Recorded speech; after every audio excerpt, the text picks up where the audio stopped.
Welcome everyone to another episode of Two Men No Hope. I'm your host Daniel Sane. With me as always is my co-host Jamie Maltman. How you doing, man? Good, mate. Good. Glad to be back on the pod. I need it this week. I think I definitely need it. Yeah, every Friday is a good Friday. Today we have a special guest. Normally we have podcasts on to help out with questions, etc. But we also like to find people from different walks of life, which is why today we have asked Ben Kintisch to join us. Ben, like most other American guests that we've had, are busier than us Brits, because not only is he a cantor, a Chaplin, and a music teacher, he also has created a comedy musical called Life Review, which he'll be telling us more about on today's episode. So welcome, Ben. Ben, thanks for joining us today. It's such a joy to be here, guys.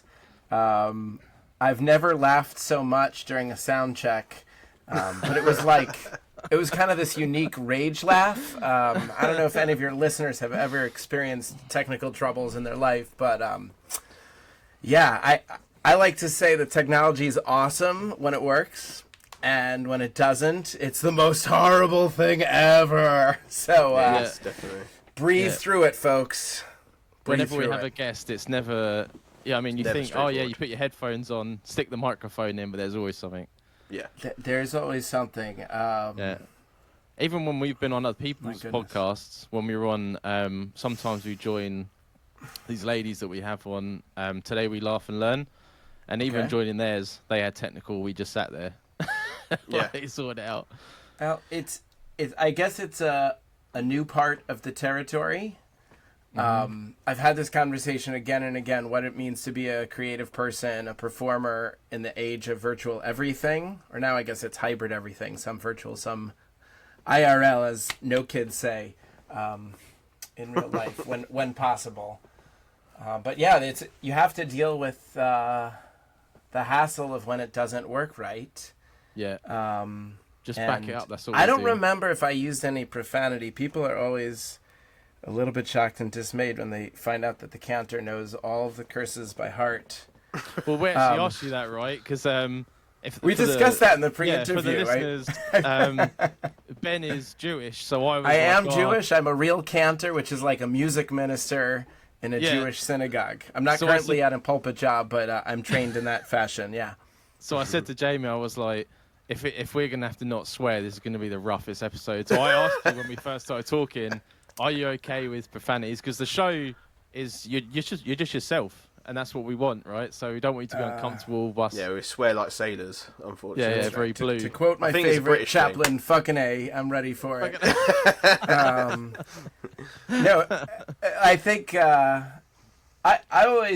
I've done several jobs in my life where people are surprised to find out I'm a real person, right? So whether I'm a cantor or a chaplain or a school teacher, people are always surprised to find out, I have a personal life, that I have hobbies, that I have bodily functions, God forbid. Oh, yeah. It's, I remember going to the it's a thing. supermarket and seeing a Yes. teacher for the first time, and I was like... I've seen him outside school. I was fucking dumbfounded. I didn't know what to do. Yeah, I 'cause you thought don't I was even call getting them by told their off in name. the middle of school. So was it more about finding them out in the wild or assuming you were in trouble? I don't know Jamie? what I thought happened. I think maybe I thought that when I left the room, they like deflated like a bouncy castle or Just something. went into a hole, just Yeah. just the closet they back into. I was quite young. I was probably about 9 or 10. Well, I remember that being is in shock. definitely the age where you still haven't figured out your teachers exist outside of, in front of you during The class. room, yeah. Yeah, finding out someone's first name when you were in high school was like, ooh, like, I know your secret. Ah, yes, the first name. Yeah. Well, right now I'm working full-time as an elementary school music teacher. Shout out to Friends Community School in College Park, Maryland. So the Friends schools in the United States, also known as the Quakers, the tradition is that the children use first names with all of the adults. It has something to do wow. with like leveling hierarchy. Now, to be clear, we're still the adults and we're still in charge. We may need to occasionally remind the children of that. But, we're all friends. So they call me Ben, and I call them, by their first name. It was a little bit disconcerting for a while because when I was a cantor, I had sort of gone to battle for better or worse, with certain congregants having them please call me Cantor Kintisch. Why? Because I was young enough to be their children or grandchildren. You know, a lot of congregants are elderly. And if they call me by my first name, I would be so infantilized. So I kind of said, I must be Cantor Kintisch, or Cantor Ben at the worst. But like really hold on to the title. We never think twice, by the way, just rant for like 2 seconds. We never think twice about telling our doctor, you know, Dr. Johnson. We wouldn't call him Jim. So I always find it odd when people assume that level of informality with their clergy people, unless it's the custom. So that's the funny thing. My current school, it is literally the custom for all 220 children to call me by my first name. And if anyone called me Mr. Kintisch, I'd be like, who are you talking to? So I guess in that sense, Jamie, I'll give you permission to call me Ben. What should I call you? Go call me whatever you want, mate. That's Whatever I thing, want. Whatever you like. For the Oh my goodness. for the He's stroking listeners- his beard mischievously. Oh, we always do that. For the You guys for got the those too. listeners, what's a cantor and what's a chaplain? Because I had to Google what a chaplain was.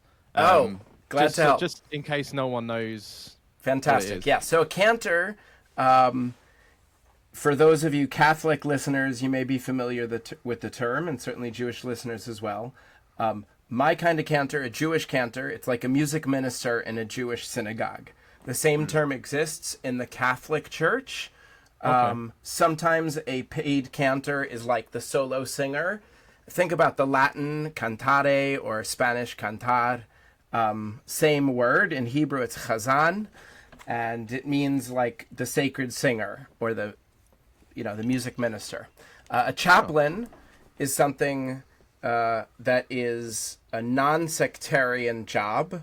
I think in the popular imagination, when we think of MASH or we think of army chaplains as seen in Hollywood, they're typically Christian priests or sometimes Protestant pastors, with no collar.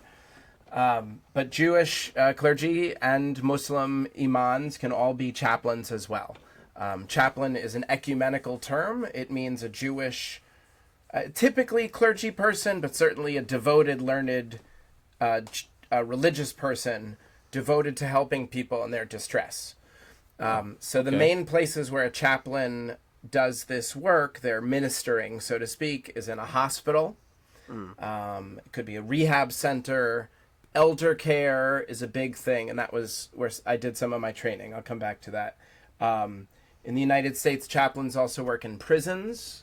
Chaplains work in the military. I mentioned MASH, that famous American comedy series from the early 1970s. A beloved character was the chaplain, and he serves as kind of a point of wisdom, a listening presence, probably more comedic than your typical real-life chaplain, though. The chaplain I wrote on stage, based loosely on myself, he's pretty funny in his kind of neurotic way. I can hear the voice of my trainer saying, Ben, you need to remove yourself from the encounter and make more space for the person. But generally speaking, the chaplain is all about visiting and offering their holy presence by way of quiet comfort, sort of a sacred conversation of a type. For people who say, I'm not religious, but I want to visit, the chaplain can literally just make a, quote, conventional visit with no Bible thumping or praying or psalms or anything. We know how to take off the frock, so to speak. I can imagine and that other must times be quite it can be common very in spiritual. prisons and stuff, isn't it? I'm sorry? I can imagine that must be quite common in prisons. Like the prisoners all of a sudden decide they need a chaplain last second. You're not wrong that a lot of prisoners turn to faith. Yeah. For all kinds of reasons. And while I've never done the prison work, I can tell you my 4 years of chaplaincy training, 2 were with elder care and 2 were with hospice. And it was in that first year of training as a hospice chaplain that I began the work on the project that you're going to hear about today. But yeah, it's not easy work because people in their distress bring intense emotions. Yeah. You guys do this awesome work here, talking openly with people, especially fellow dudes, about emotions. And something a good chaplain does is they kind of create what we call a sacred space or a holy space, or just Safe time and environment. space to have a conversation that's meaningful. Yeah, that's essentially what we do. Like, you create a space for someone to feel open and not embarrassed about that situation, which is why I said in the beginning about people from different walks of life, right? Like, we do it just purely as like friends, but you do it in a more spiritual way. You know, it's the same sort of thing, but in different contexts. Yeah, that's right. That's right. And some people specifically ask for a certain kind of thing, as in they drive the agenda of the visit. I want the chaplain to sing psalms for me, or sing prayers for me, or talk about the Bible with me. That's a certain kind of a visit. Some people just want to share their story. That's the life review conversation that my play is built around. Jamie would and not some want anyone to chaplains- sing to him. What's that? Jamie would not want anyone to sing to him at any time. Hey, Jamie, I hear you. Listen, it I will be happening, learned Jamie. as a teenager, it's important, especially if you can sing loud, to not force your song on ears that don't want to hear it. Today it will be forced, Jamie, because I want to hear Ben if you don't. I appreciate that. I don't mind it Daniel. if it's in context, but if I was walking down the road and someone was to start singing to me, that would be my worst nightmare. But if it's in a situation where we set it up so someone so Ben today will sing, then I know it's coming, so I'm prepared for it. Do you know what I mean? Well, So, Jamie, before we move on from that, Jamie, what you described is basically a musical when someone Yeah. unexpectedly bursts into song. Yeah. And that just happened, and no one I love warned it. you, and it might have been traumatic, Jamie. And if that upset you, just wait. I won't do that again, I promise. I'd rather the world was like that. There's If a very someone's, like, singing to me while I'm buying my bread, I'd love that. well. One of my favorite movie musicals is Beauty and the Beast, the original animated version. I went on to marry a beautiful brunette who loves books, and that's who Belle is. You know, a fanciful version of a bookworm who's rather pretty and seems to have no problem with beastly men. And being a beast, that whole narrative appeals to me. But yeah, that opening number, you know, everyone's walking around singing as if that makes sense in a French song. Like, hello, bonjour. Da, da, da, da, da.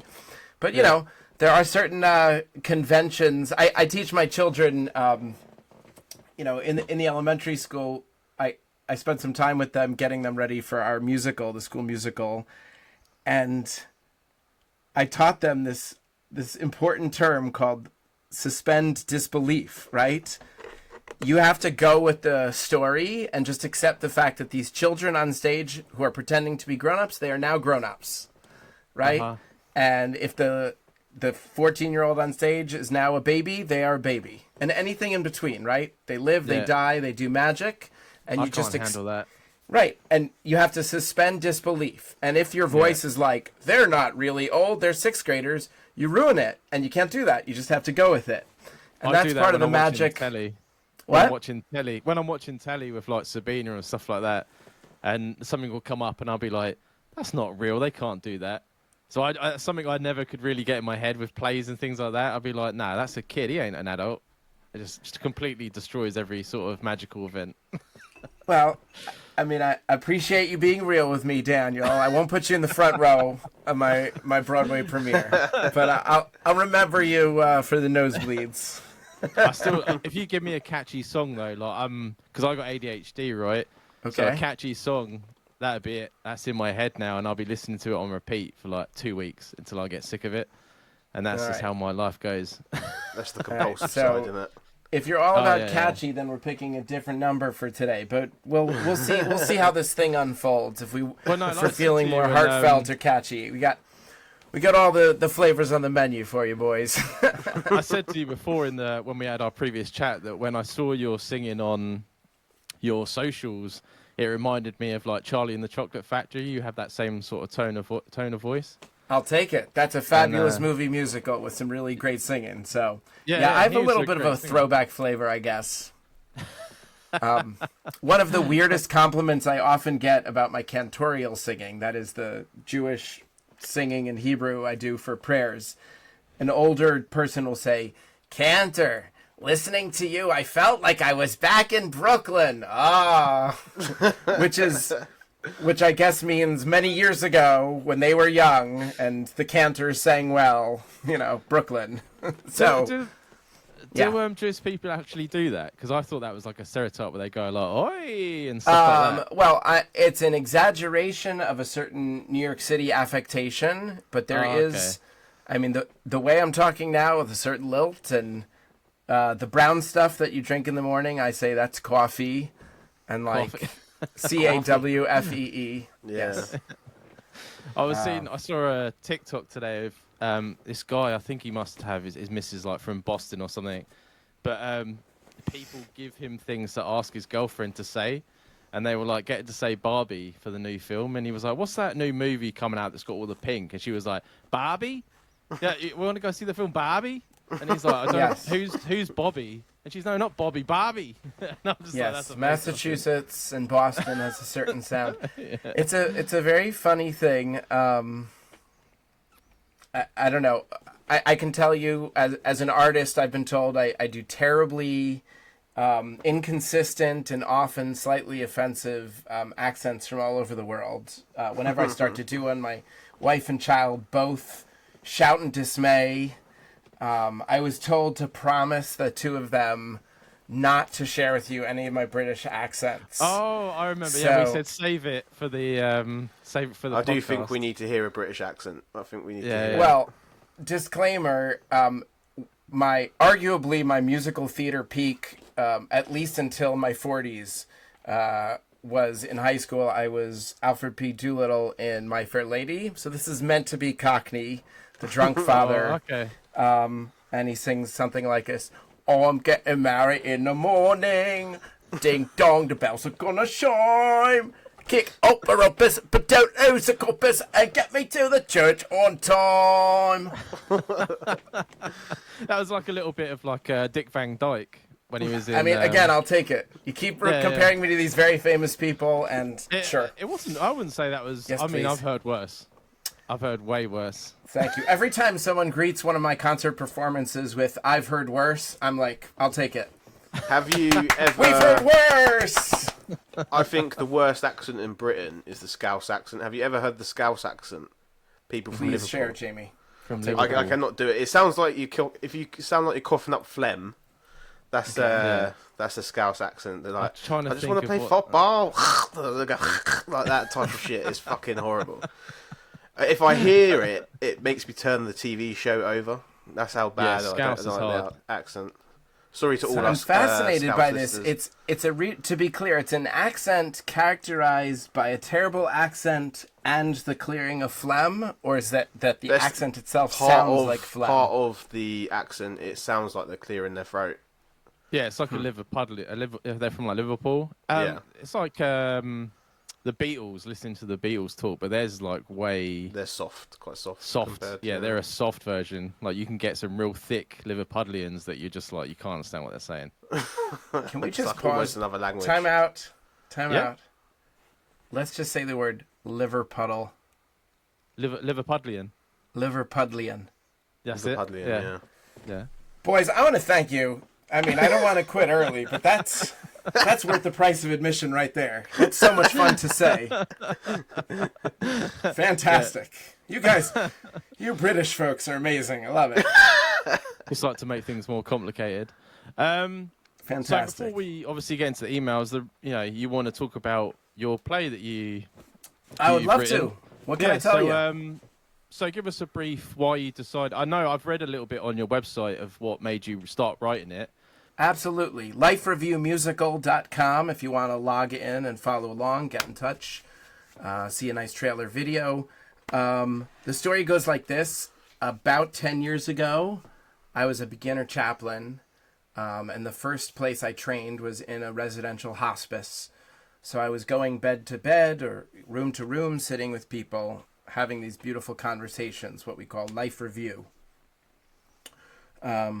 You ask questions, and the questions invite stories. It's really a beautiful exchange.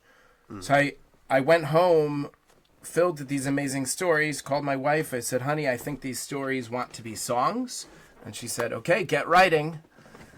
And that night I opened up, one of these journal books, and I sketched out the first song, a ballad that actually made it to the play 10 years later. It's called Will It Still Snow When I'm Gone? And it's a song inspired by a poem of the same name. The idea being that a person who's dying might imagine a future after they go, where for all the people who outlive her, right? So Will It Still Snow becomes a literal imagining and also a metaphor for everything else that might go on after her death.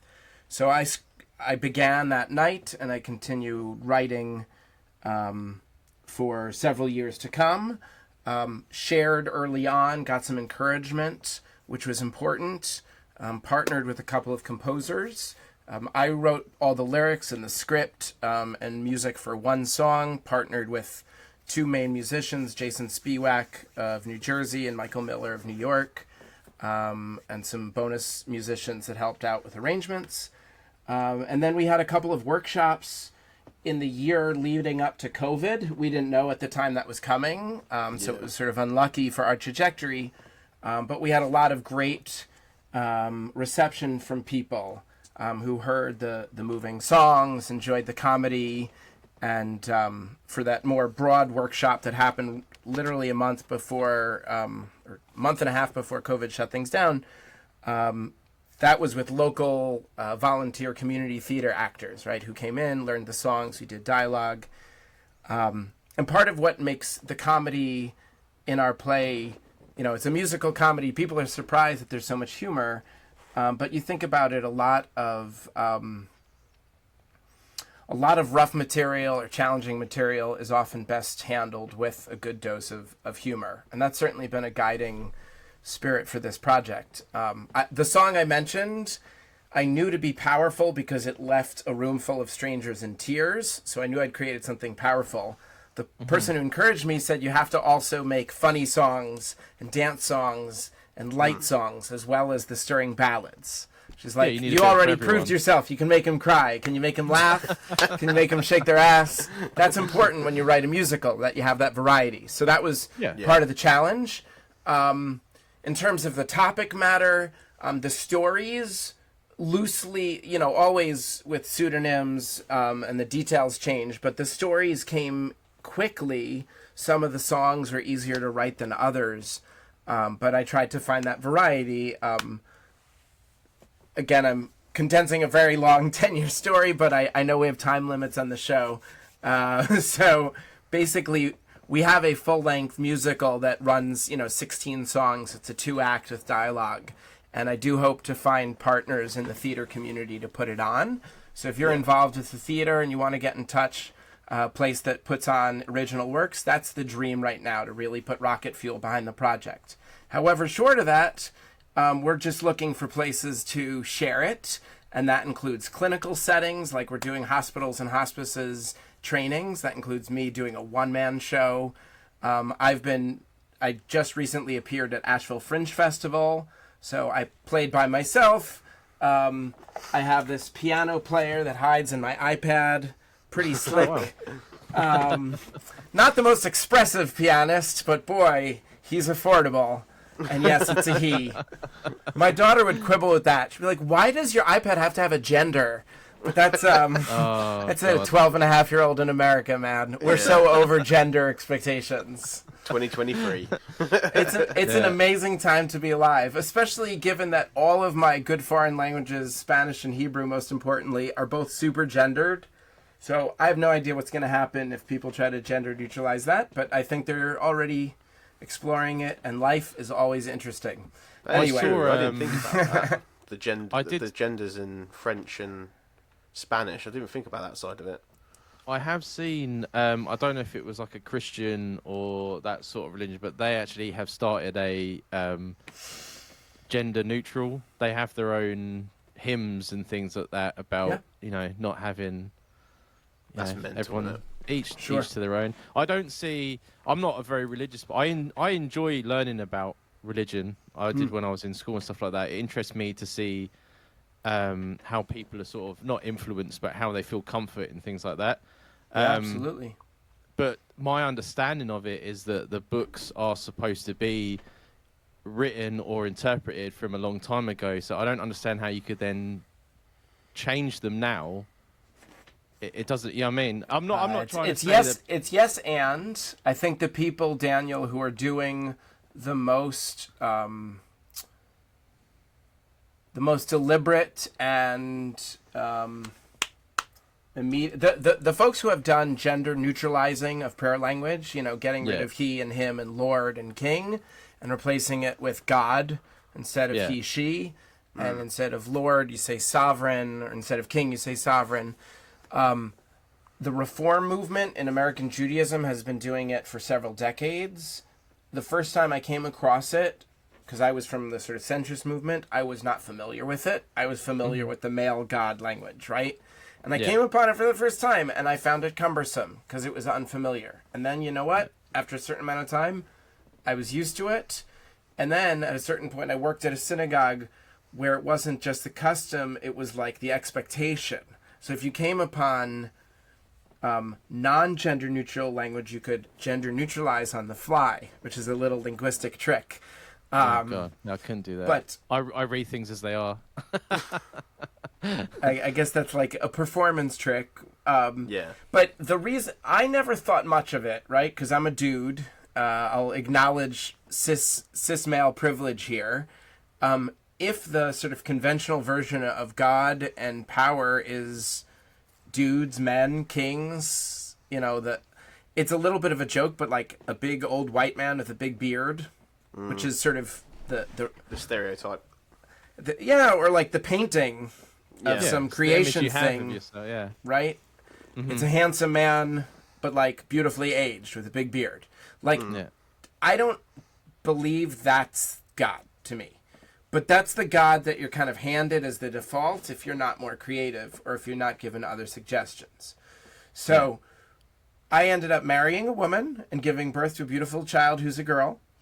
And they sometimes remind me like to not always assume the male or, the man's perspective. And sometimes I giggle about it like it's just a linguistic thing, but it's also an inclusion thing, right? So like, just for all different reasons. It's not necessarily even for like a girl wants to have a female god. That might be the case for some, but just like, even if you're a dude who grew up with a difficult father, some of our listeners can relate to that. You might have trouble praying a prayer that's called Father's Prayer. Or like, oh, Father. Isn't that like one of the most famous Christian prayers? Our Father, hear our prayer, and so forth. Yeah. It's not to say you have to eliminate that prayer, but there's a reason why that same famous prayer has been rewritten. Because if you have had, say, an abusive father figure or a neglectful or absent father figure, that human down here on earth experience might interrupt any attempt for transcendence, any attempt to go to a higher place to pray to God. Yeah. Look, the whole game is the wrong word, but we're playing in metaphors here.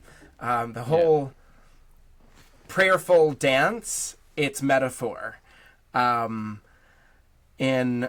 In our play, we use a lot of botanical metaphors. The main character plants daffodils in memory of his deceased parents in the opening act in the fall, and they bloom in the spring, a sign of hope, a reminder that life goes on. Mm-hmm. And that hopeful symbol happens only 10 minutes or so after a very painful scene where our favorite character dies. Why? Because it's a hospice. And I warned the people at the beginning in a very funny opening song, everybody dies in the end. And that's part of real life in general. It's certainly part of hospice care. The expectation that this is a trip with a beginning, middle, and end. We don't know where and when this long journey ends, but hopefully it'll have some interesting turns and twists. We do not know the duration. That's like the biggest thing. But we do know that it comes to an end. So wrestling with that mortality is a big theme of the play, but it's also a celebration of life. There's a lot of laughter, a lot of friendship, a lot of beautiful, loving moments. This is something that is certainly informed by my real life experience as a hospice chaplain. There's a lot more life that happens in a hospice facility than people might imagine. Yeah, people just assume it's all like dark and gloom, and people are just there to switch off. You know what I mean? It's not spooky. It's lively. Residential hospice facilities in particular are known to work extra hard at making it smell nice and look nice. They often have beautiful plants and flowers and pets and nice decorations to make it home-like. So it feels like the opposite of a hospital, right? Yeah. And so it's comfortable for both the people who are dealing with end-of-life care and their loved ones. We have intentional common spaces where you can have gatherings if there's a birthday or a holiday, where there can be social visits. Some people can be in hospice for a number of days, some people for weeks, some people for months. Some people even, quote, graduate hospice, meaning they live for 6 months and then they go to a doctor and says, well, you're doing better now. It's unusual, but it happens. Not everyone who comes in, they're done for. Yeah.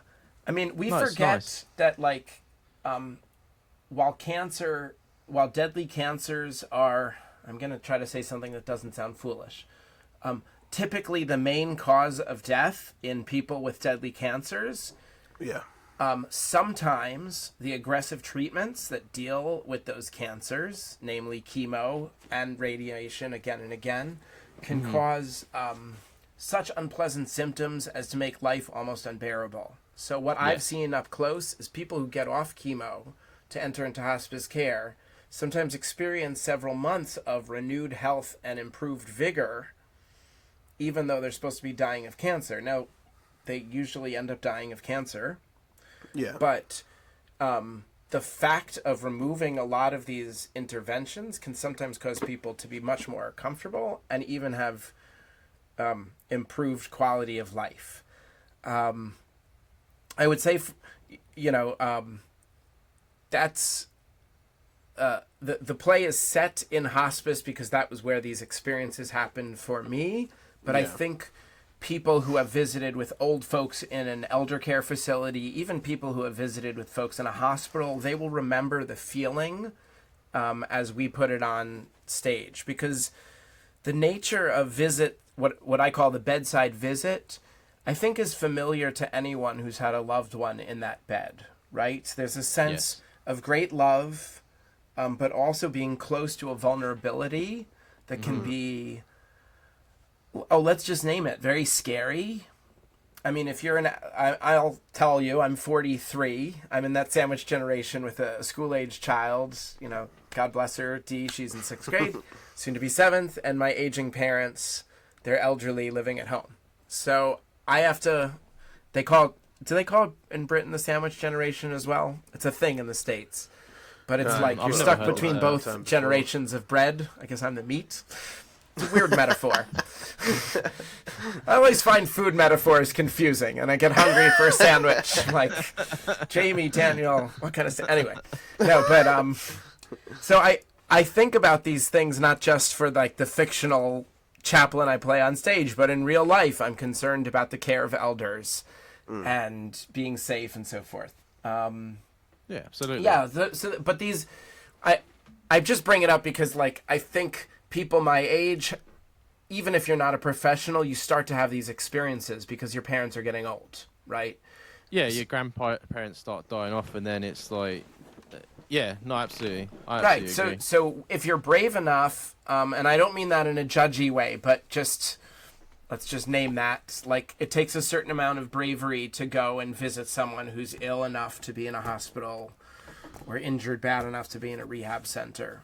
Yeah, a lot of people don't want to have that image of someone they love being frail or someone, like your grandparents could be quite strong, and then you see them in a light of they can't do anything for themselves, which just disassociates that image you've had your whole life from someone. It's, it's very tough. It is absolutely. Yeah. That's right. Yeah. Seeing them in that diminished state can be very painful. Yeah. And I can't help but stepping onto this proverbial soapbox every time I'm interviewed. But I'll say this for the benefit of all of your listeners and their loved ones. If you have a loved one who's in an old age home or an assisted living or a nursing home or whatever they call it around the world where you live, give them a call, or better yet, do FaceTime. And if you're really brave, visit in person. You'll never regret it. They will certainly be very glad to have you. It may be a little challenging, but I encourage you to be brave about it because if they're old, they'll be gone before you know it. So taking the chance to visit, not to be like melodramatic, but like I met a lot of people. I know Jamie, Daniel, I think you're a little bit younger than me. You guys like in your 20s or 30s? Yeah, 30s. But 30s. I know All right. So I know what you mean. Like my granddad went into during COVID. He got put into a home because he fell over, but we weren't allowed to visit him because obviously it was COVID. He was late 80s, and he was only in there for 2 weeks, and then there was nothing we could do. You know what I mean? We couldn't visit him or anything like that. So I know I absolutely understand the whole while they're there, make the time. You know what I mean? It's difficult. 100%. But you know, it's a scene. Well, before we get into the emails, I know Jamie doesn't want this is what he's been dreading. But if you've got a song that you would like to share from the show, just to give everyone a sort of, I would love to share a song. I feel like we went from silly to a little bit meaningful, so I'm gonna go with meaningful. The title track from the show. Again, it's called Life Review, the hospice musical, and the title track, Life Review. I'll put you in the situation. The main character, Rabbi David, he's our hero. He starts to learn that instead of preaching and teaching, he needs to step in and then step back, make space for the stories. Okay. And doing this life review thing, he asks questions that invite the stories so he can go make connections and get close to these people he's trying to minister to. So the name of the song is Life Review. Music by my friend Michael Miller. Lyrics by yours truly, Ben Kintish. I encourage the listeners, as you hear the words, reflect on your own life. It's built on questions. So how would you answer these questions if a chaplain or a friend asked you? Give me a thumbs up once I press play on the music, so I hope you can hear it. I'll try. Okay. Right, okay. I'm hoping it's not too loud and we have to... Oh, no, that's great. Hi, I'm the chaplain. Can I talk with you? Who are you? What did you do? Where did you go? Who did you know? Who did you love? Who did you lose? When you had a choice, how did you choose? So tell me your story, give a glimmer of your glory, how you got to here and now. I am here to hear you now. We are here to hear you now. Life Review. Sing of joys and heartbreaks. We can hear your voice even as it fades. Life Review. Through the triumph and the sorrows, with more yesterdays than tomorrows. Time to do a life review.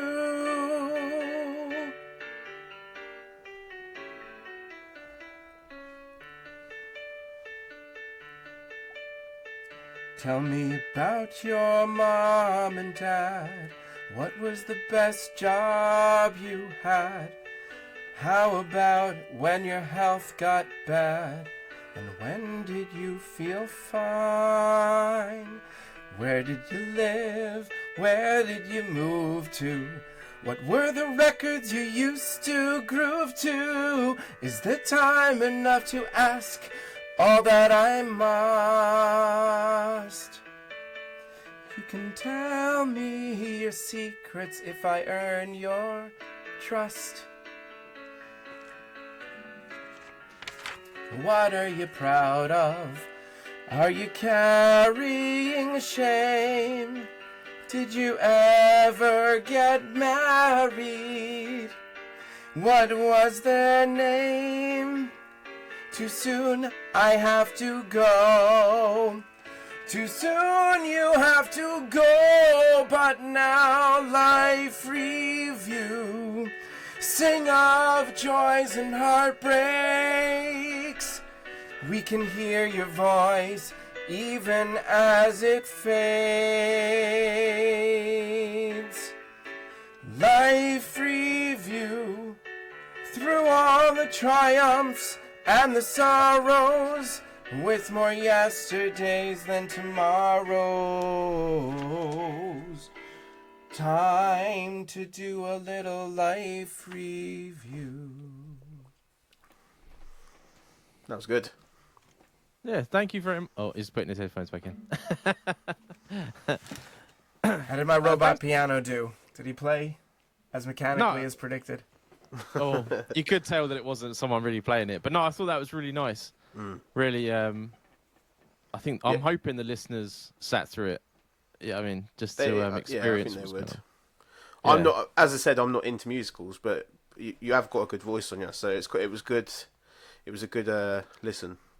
Yeah, I Appreciate think that. the words really nice as well. But the records. I'm curious, Daniel, Jamie, did either of you find yourself reflecting on your own life as you listened to the song? If you're brave enough to share with the good listeners. Because obviously what we were talking about just before, I was like thinking about when my grandparents were like in hospital and stuff like that the whole time when you was going through it. So like the conversations we had, so it did kind of bring me to that moment, which is a strange thing to say. I'd never thought I'd say that. Yeah. Power of music brings you to other places. Thanks for sharing. It does. Jamie. Music is Appreciate like that. No, thank you so much for giving us a taste. Hopefully that gets the listeners hooked and they go to your website and they give it a go.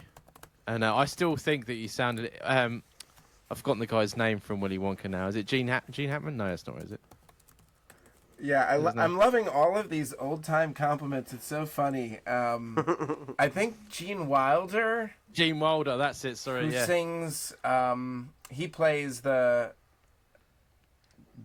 delightfully quirky, mischievous, possibly diabolical Mr. Wonka. Yeah, I just get yes, when you sing, I just get this image of him when he's doing that really sort of slow song and he's sort of singing to himself, looking into the distance. That's what I hear. I'll take it. It's classic. It's classic and beautiful stuff. Daniel, I'm gonna be nervy and ask you: did any of those questions resonate with you and make you think about your own life or some other thing? I'm the same as Jamie. Like, my granddad was the last sort of person that I had to deal with in that sort of sense, and towards the end, he couldn't really.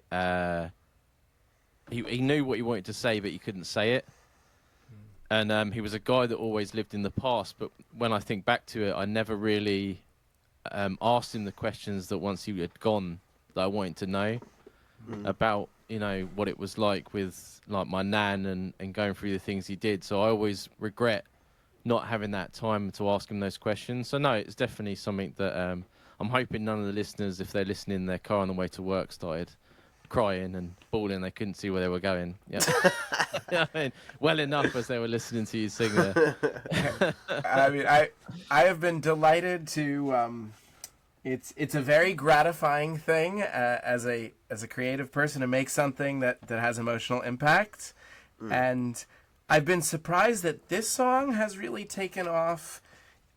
It's a good song and it's one of my favorites, but it has become very emotional for people, I think because it's structured in a way that it encourages reflection. So when people go to that vulnerable place and it invites them to think about their triumphs and their sorrows, and whether they go to the place of helping another person reflect on their life, as you boys did. You boys, I say. You slightly younger gentlemen. Or, you know, when I think of the congregants I've met along the way who are not yet ill, but elderly enough to be in that kind of reflective time of life, this song may resonate in a very different kind of way. Yeah. You know, when I deliver it, especially in a live audience, I have the pleasure of making eye contact to people, or when I perform online, and that's something we're doing. I had to look away. I hate that. I could see you looking at us, so I had to look down on my phone because I get quite uncomfortable. Didn't mean to with things embarrass like you, friend. Yes, so I was making listening. deep eye contact through the white dot. All right. So shout out to all of the performers out there who have been performing through the pandemic.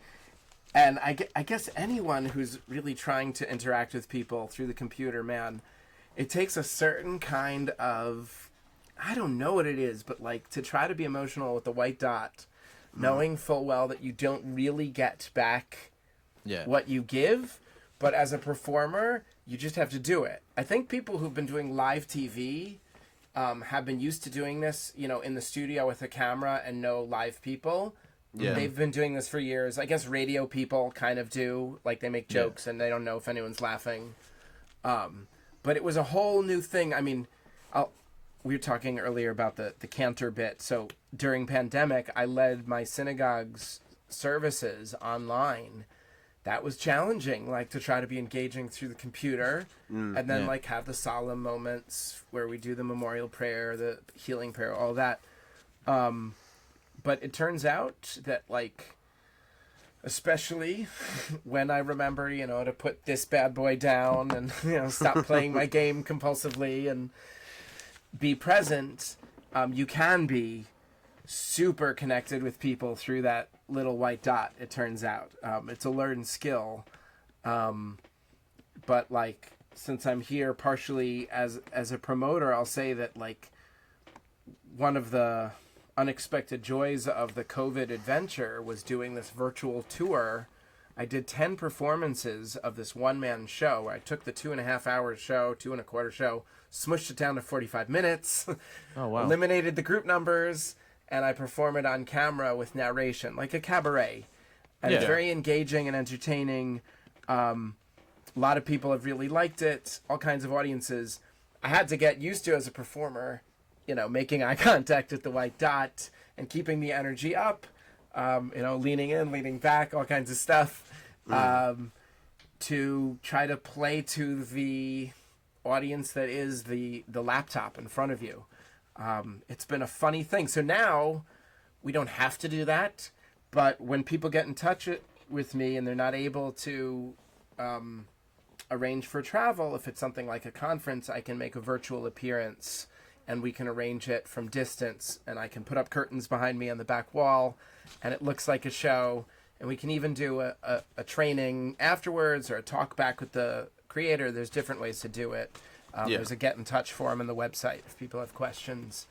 Awesome. But the thing, I mean, it began with us joking about the white dot. Like, it is super awkward, but you guys have discovered through this amazing success through the podcast. Let me salute. I don't know if you guys are just listening, you can't see me doing an extreme comical. He's leaning in, he's saluting. He's going to break the camera, folks. All right. I saluted like 8 times. I salute you for like making something that's really creating community for people out there, especially a lot of us fellas who have a hard time connecting and talking feelings. That may be one of the meta messages. It's not just about the death and dying and the old and sick, right? But when you want to connect with people in your life who matter, it's about showing up. Yeah. And then asking the questions that invite stories, and then listening.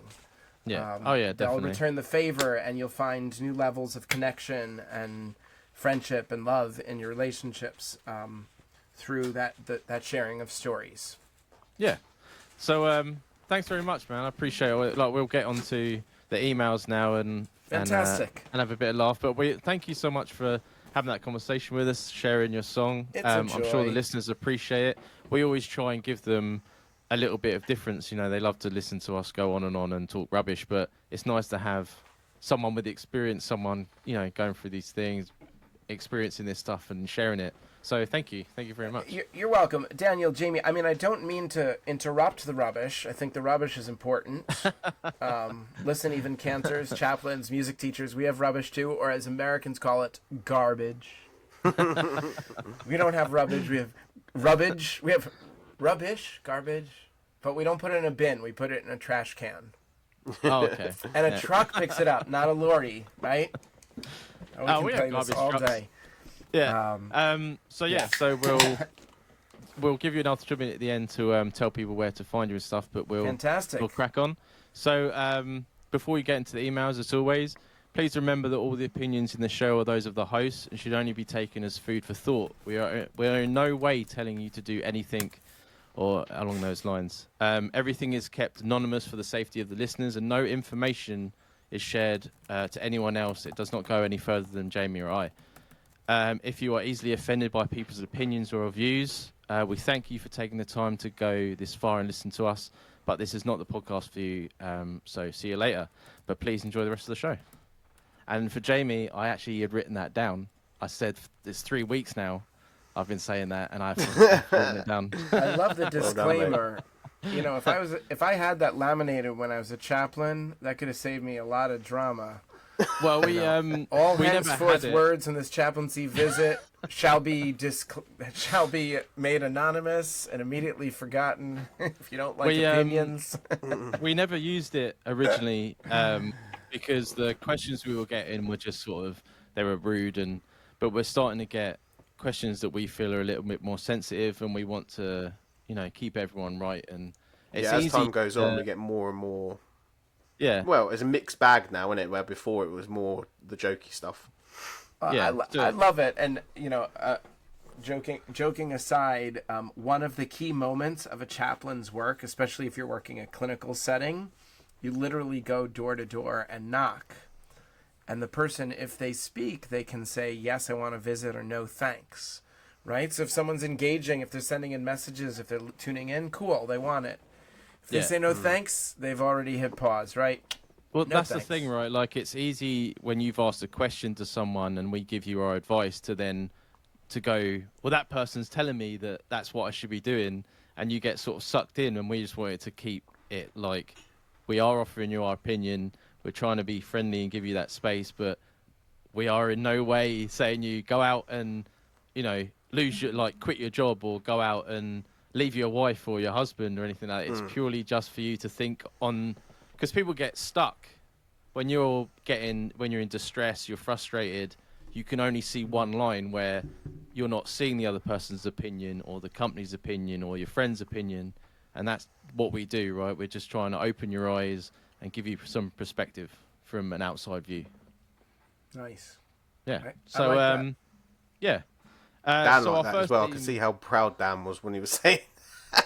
Well, this is like episode 67, so we've been asked a lot of what we do, and that's every time I say it, it gets a little bit more direct. As you get ever closer to the big 100, not to jinx you. Oh, People are gonna ask you to start acting like a real podcast, right? We don't want that.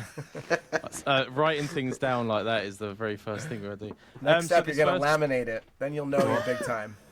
I'm gonna put it up on the wall. Once I perfect it, that's it. So this first email is just from a listener that I wanted to share. It's not specifically a question or anything like that, but he says, your goodwill and opinions help me with the ways to speak to my family about my surgery, and we're starting the first steps. So the listener wanted a gastric band. He's uncomfortable with his weight, but his family were concerned. So we gave him some advice. So he's taken that on board, and his family have come on board. I'd like to thank you both for helping me gain the courage to openly speak to my family about these issues, and it's made me have less stress over the whole situation in general. So thank you. That's what we're here for, and that's what I just said a minute ago. We're just here to give you that encouragement and to help you with these things. So but ultimately it was you that did it. So well done for getting that courage. Yeah, we always appreciate hearing back as well to know what the situation was. Yeah. But he says, I have something a bit less serious to ask you. I'm about to start an online course of graphic and art design. do you think I could do some stuff for you guys in the future? So I haven't actually told Jamie this. So his reaction is a thing, but I personally, you know, if you want to do anything for the podcast, it's as much your podcast as ours. Jamie, what do you feel about? 100%. You will save me a lot of time because I do all the thumbnails and all that stuff. So any help, I'm willing to accept, and will definitely recommend you. Yeah, but no, thank you so much for being involved in the podcast. Ben's getting a first look at, you know, he's come in and he's seeing the response we get from listeners, and which is why I wanted to read the email out. But thank you so much for being involved, and keep emailing in. That's awesome. So, so sometimes we go weeks without hearing from anyone because obviously they got their own lives and things. But I always read out their responses because, you know, listeners like to know that it's not going on deaf ears. Hey, Daniel, can I answer a question that he didn't ask? Sure. So he didn't really talk too much about his journey. He acknowledged that he spoke a little bit with his family about it. But what I noticed in his little story was what he didn't say. Okay. Something he didn't say, he didn't tell us if it was difficult or not. He didn't tell us if he's dealing with painful symptoms. A lot of times people, as much as it helps you lose weight, I understand there can be all kinds of difficult adjustments. Yeah, let's not be gross, but yeah. So I hope it all, you know, I hope and pray for him and anyone else going through that kind of elective surgery. I hope that their recovery is relatively smooth. But let's acknowledge you've gone through a major medical procedure. So I think at the minute it's his email was about going forth with it. I don't think it's actually happened yet. I think he hasn't done it yet. No, but they're in the first steps of. But no, you're absolutely Jump the gun. When you're absolutely right. When I bet you when something else happen. hurt, so we'll give you healing for that. And if nothing's hurt, I'll tell you about hurting. Let me show you. And then you'll need a Chaplin. All right. This just went from friendly beneficent Chaplin to we hope they don't find this clip when they review me for board certification. They're like, what did you mean when you were joking on the radio? I'll get you a Chaplin. Right. I was laughing. All right. Cool. So this listener says, I've been listening for a while now, and I'll definitely let you know if my business takes off. Okay. Anyway. What was the... Oh, this is from a while ago. He's a baker from down south, and he wanted to send us some things. By the way, we never received any freebies, so, you know, get on that. Yeah. Just wanted to write in to send my good wishes to the famous Uncle Joe, and hope he is on the mend now. Is Uncle Joe all right now? Yeah, he's back at work now. He's his usual self. He stopped vaping. He stopped smoking. Oh, well, there's a bonus. So that's a bonus out of it. So guys, I've been through some of my old stuff, and I found a hard drive, one of those teenage hide from your mum hard drives I kept. It is full to the brim of old LimeWire pornos and some old videos of me and my ex-girlfriends. Yeah, welcome to the show, Ben. In the early days of camera I mean, it's phones, a powerful urge. God created the equipment, made it fun, and it's a powerful urge. Continue, Daniel. I wanted to keep it from my memories, but my brother was with me while I was looking, and he thinks it's weird for me to keep them. I have a pregnant girlfriend at the moment, and maybe I should leave sleeping dogs lie and not keep hold of it. What do you think? I can almost guess Dan's answer to this, you dirty dog. And for you, Jamie, he says pineapple pizzas forever. Oh, fuck off. And I I will fucking weigh love in, pineapple because pizza. even Chaplins have opinions about such things. Yeah, no, absolutely. That's why you're here. I will save. He already thinks he knows my answer, so I'll save mine for the end. You're the guest, Ben. What do you? Should he keep it or should he? All right. Well, I want to start with like a general sex-positive statement. Sex is awesome. # consent. Keep it peaceful. Keep it loving. Keep it safe. And I hope all of these sexy videos were filmed with everyone's permission. Let's hope. I can understand being nostalgic about your younger and more beautiful self doing the deed with a loved one, but I think I think holding on to a video like that might be problematic down the road, for all of the reasons. I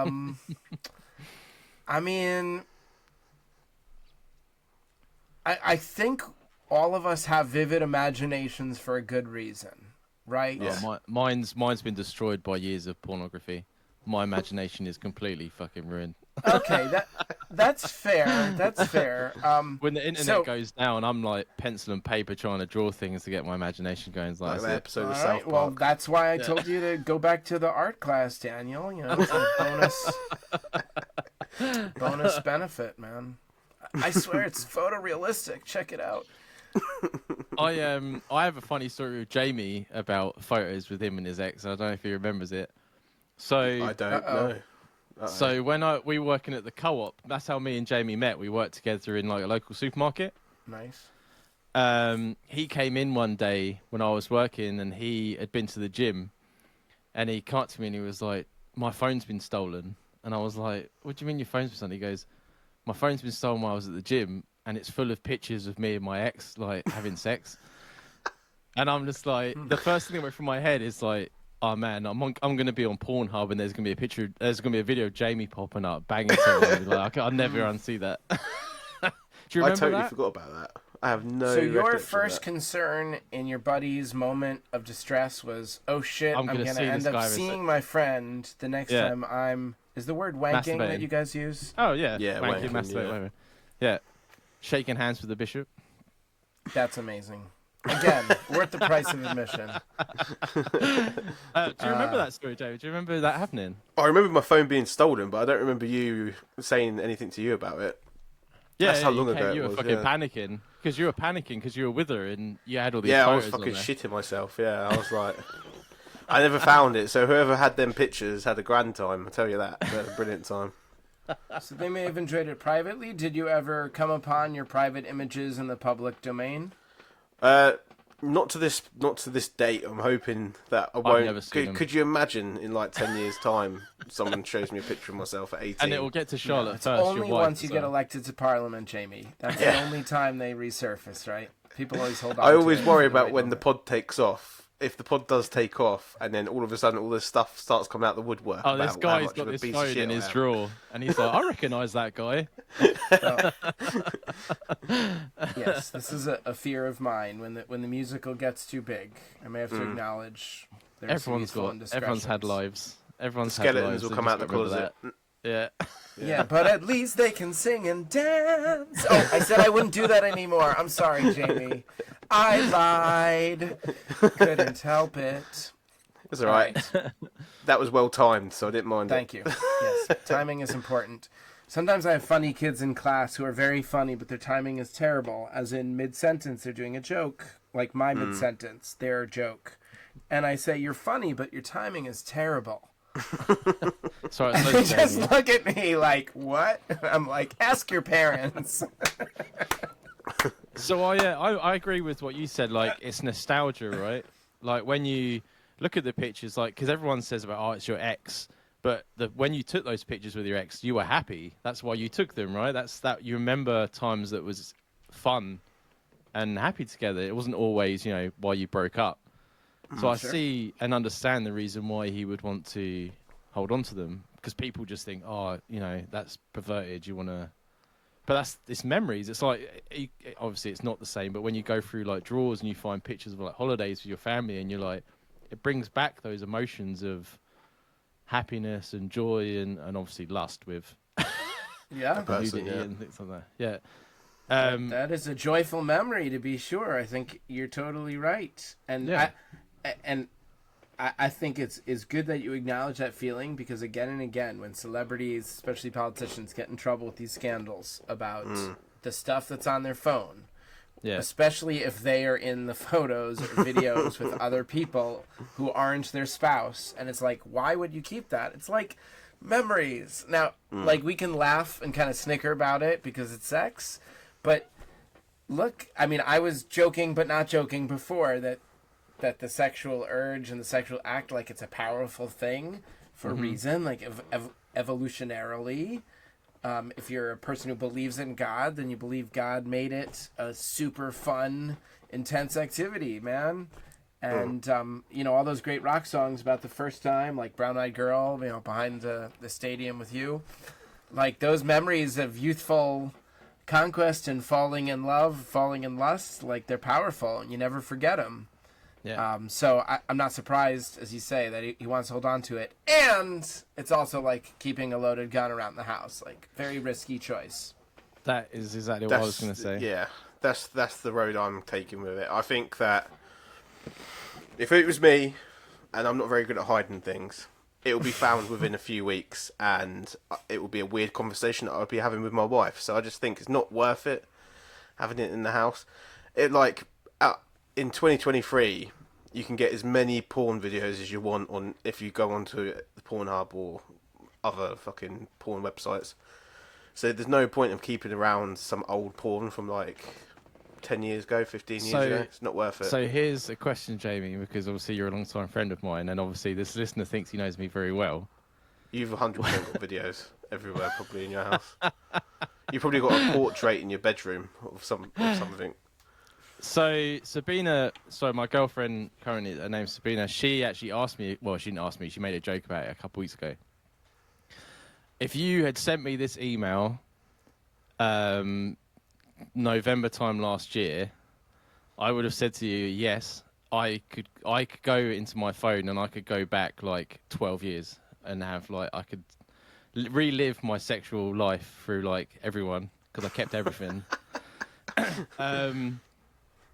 I was in a lot of obviously my relationships were abusive and things like that, and I held on to these things because they were memories, they were good times with people, and it was an outlet and stuff like that. But with Sabina, she treats me very well. She treats me with a lot of respect that I've never dealt with. She treats me, and obviously I said before, because I was in an abusive relationship, I don't feel like I deserve it, but she does treat me the way that I want to be treated.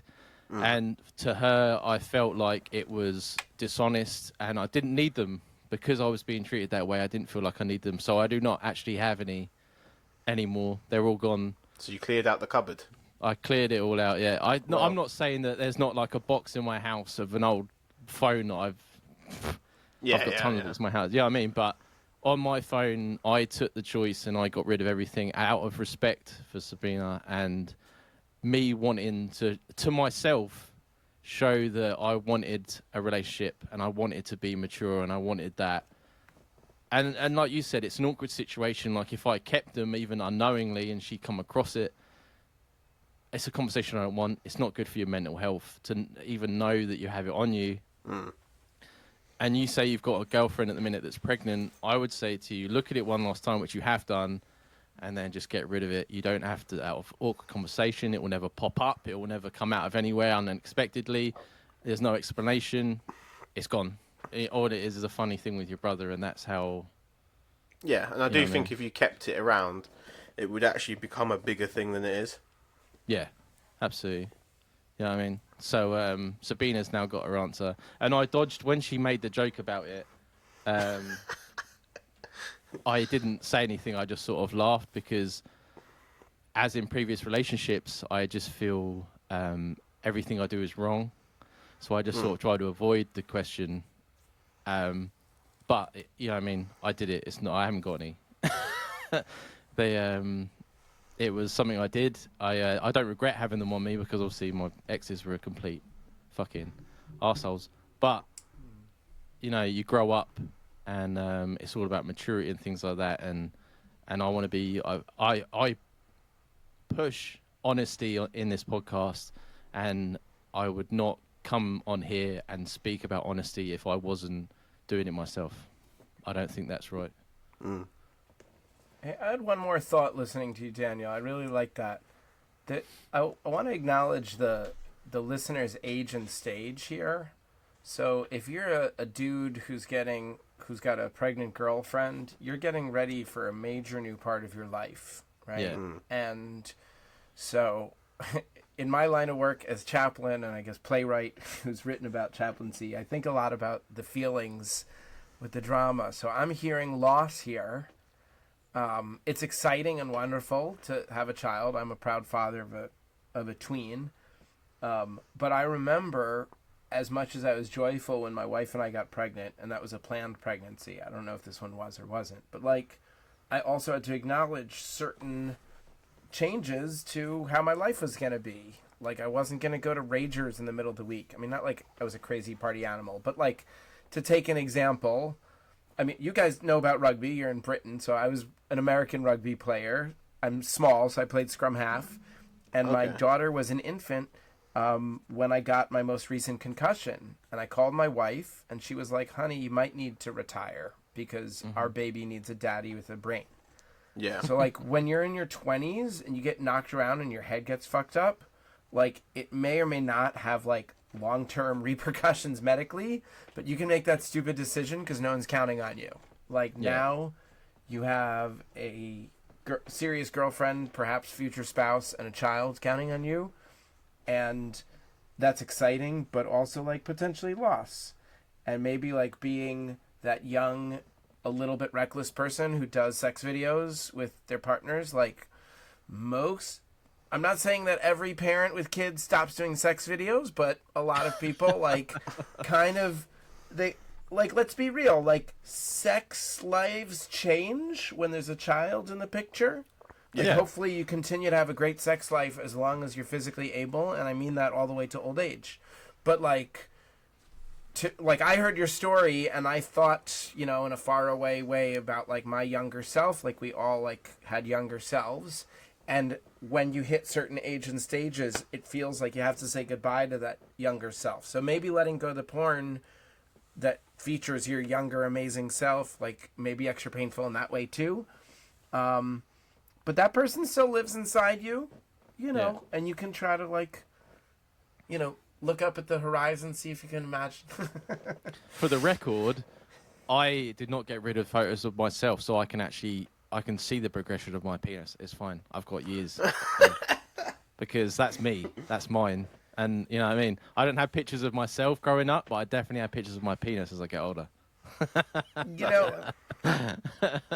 I can't say I can relate, but I do admire the pride with which you deliver that line, Daniel. Hey, for those of you who just have the audio version, you're missing Daniel's very handsome grin. And only when he was talking about his male part did he start grinning. So, like, good for you. You're feeling all right, Daniel. Congratulations to your girlfriend. Body positivity. That's what it was about. You know what I mean? No, it's Just all on about that, clarity. I can genuinely sit here and say I don't think I've actually taken a picture of my penis. Sometimes I just do it because, sometimes you wake up and the blood's, right at the right point and you're like, that's a beast. Hey, because, I always worry that when there's amount of times sometimes where, like, when I get older, I think to myself, that's not as big as it used to be when I was younger. But I can go back and I can look and I can be like, no, it's fine. What a strange thing to have on your fucking phone, man. Wow. It's my phone. I do what I like. Yeah, Actually, exactly. I have a funny story Note about that. to self, don't lose your phone. I was out with, don't lose your phone, Dan.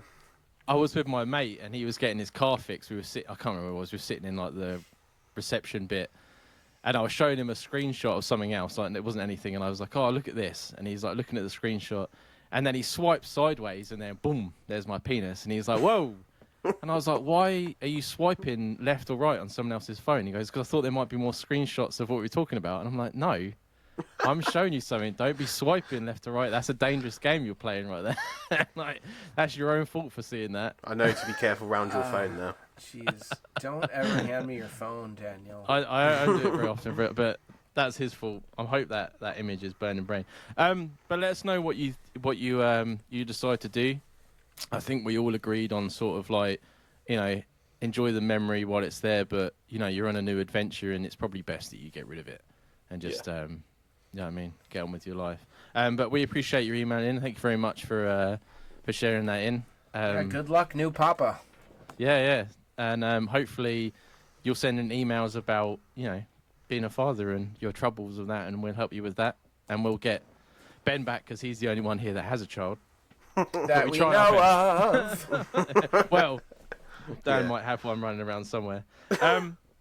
But so we have the next listener. She is also someone that's messaging a lot. Her first email was about she was dating someone, then she wanted to go on holiday and have a fling, and then come back and so on. But she says, "It's been a while, guys. I hope you're both well and enjoying life. I've had a few months of messed up paychecks from my new job. I've been to my manager and he doesn't seem to be bothered. I enjoy this new job, but I can't afford to not receive a full wage each month. My managers pass me to HR and then HR send me back to him. Help, guys, what do I do?" So Jamie was a manager for a very long time, so we're lucky to have a little bit of experience. Yeah, it is a rough one because I had it as being the manager in that situation where the induction on the system didn't marry up with the first wage packet coming out, and that happened a few times with purely down to my own speed of getting someone onto a system. They weren't getting their first paycheck correctly, but I always made sure their second month's wages would like marry up, and then it would start carrying on as normal. But if your manager's not seeming bothered, then go to their boss, like go above their head. If your HR department's not pushing you back, which happens a lot, unfortunately, a lot of HR departments aren't interested. Go above your boss's head and speak to whoever he answers to, because it will get resolved quite quickly. Because it should be as simple as a ad hoc payment in your next paycheck to catch up with all your money, and then move on from there. It shouldn't be any more than that. If it is, then this company in general was messing you around, and you might have to look elsewhere. But sometimes you can get a manager that's been in the job too long. They're like, they don't want to do it anymore, and the last thing they're thinking about is your paycheck. We have a guy that deals with pay. Like he's called a lot Ford. of bigger companies do, yeah. Yeah. So I would go to him, but there's no way like a manager that's in his position should ignore someone that's not getting paid right. Because what's your incentive to carry on working? Exactly, and I do think that I said like they might not be bothered, but it could also be that they've got a lot on their plate. It depends how much they're dealing with as a manager. They could be writing it down and putting it to the wayside, but it's one of those things where you just have to be persistent with it. And if you're not getting answers, then go above their head or go to the person that you can do it with. Have you ever dealt with any issues when like starting a new job, Ben, or Sure. or anything? Much to my wonderful wife's chagrin, I have had a lot of new jobs. My resume is lengthy or well edited. But if it's truthful, it is epic. We always sprinkle a little pizzazz. I don't need to add like wacky new details. It's lively enough, the real life version. Well, I'll tell you this. All joking aside, the fact is true that I have started a lot of new jobs along the way. I think it's super important. I like what Jamie's advice was very direct about the nitty gritty, but I think the big picture he touched on at the end of his answer was like spot on. When you work for a job, you do it for compensation. It is not a volunteer project. It's not for fun. It's not to be social. Even if you're in a care profession, like a chaplain, like a nurse, like a teacher, like a babysitter, we are not doing it for free. It's a high value work, and if it was meant to be for free, you would be calling in with problems at your volunteer project, but that's not what you're calling about. I commend you for asking for what you need. Sometimes people, especially women, have a hard time like asking for the thing, for, not wanting to be confrontational, especially when you start a new job. That can feel dicey. I know for myself, like I'm a very neurotic fella, and one of my neuroses is I always think I'm in trouble. Mm-hmm. So when you think you're always in trouble, it can be hard to ask the people whose job it is to help you for help, right? The HR person is not pissed that you're asking. If they're doing their job as an HR person, they should quickly resolve your payment and apologize profusely, because their job is to guard and protect the human resources of the company, including getting them paid. It's a matter of decency and respect. I'll tell you that the workplace I portray fictionalized on stage is based on a wonderful real life place, a residential hospice where I worked as an intern, and how do I put this? The respect and care with which the staff was treated radiated through the patient experience. And that's not always the case in healthcare settings. I can tell you also as an educator, I've taught in schools that are wonderful places for teachers and schools where it's very hard to be a teacher. And you better believe it, I'm a much better educator to the children in front of me if my administration, if my school building makes me feel valued, honored. And that can be something as little as, not little, but as basic as getting paid. But, you know, even like if I need a day off and I ask my supervisor for a day off and I'm entitled to it, they say, no problem, get a sub, great. If they give me a runaround for no reason, and I'm not, my current supervisor is great, for the record, if you're listening. But like, you know, everyone can relate to this. If you're entitled to a day off and you ask for it and they give you some nonsense, it makes you immediately resentful about the place where you spend more time than you get to be with your loved one. So I say, yes, get paid, and make sure while you're at it, double check that they're taking care of your retirement and your health care and every other benefit if you're getting benefits that you've been promised. Because, you know, hopefully they take care of it, but it sounds like they need you to be a little bit diligent to keep them in line. As well, if you start a new job, I don't know if it's the same thing in... Sorry, my light is really bright. In America, but like we get emergency taxed. So when you move into a new job, your workplace has to obviously say that you're working there, and if they don't do it quick enough, you go onto an emergency tax because they haven't told you what tax bracket you are. And that can, I think that's like double what your normal tax is. That's a lot of money that you're not getting. It depends as well. on how much you earn. Yeah. You can get fucked over quite easily. I've had that a few times where, and then once I come back and they were like, oh, you owe £900 because you were getting taxed. Yeah. So weird. Get it done as quick as possible. And it's always good just to give HMRC, if you're in the UK, a quick call just to make sure you know what's going on as well, because what they're receiving is what they're going to charge you. But yeah, no, get it sorted. Hopefully, if not, because it's obviously emails a week or so, you've done it already. But let us know how it goes. Yeah, I hope you get paid. I mean, It's a matter of basic human decency, you know. Absolutely. You wake up every day and you put forth your labors. You should be paid properly for it. So I hope you work that out. Yeah, it is rough. It is rough not earning what you're supposed to. I worked a cash in hand job when I was like 17, doing window fitting for a window company, and it was dodgy as fuck. But the geezer, I turn up one week, the geezer would be like, right, you're going to get paid 600 quid this week if we get all these jobs done. I'd be like, okay, so I'd work my arse off for him. And then we'd get to the end of the week and he'd give me 400. And he'd be like, I'll give you the next 200 next week on Monday. And I'd be like, okay, being 17, you just agree to everything. And I come in on the Monday expecting it.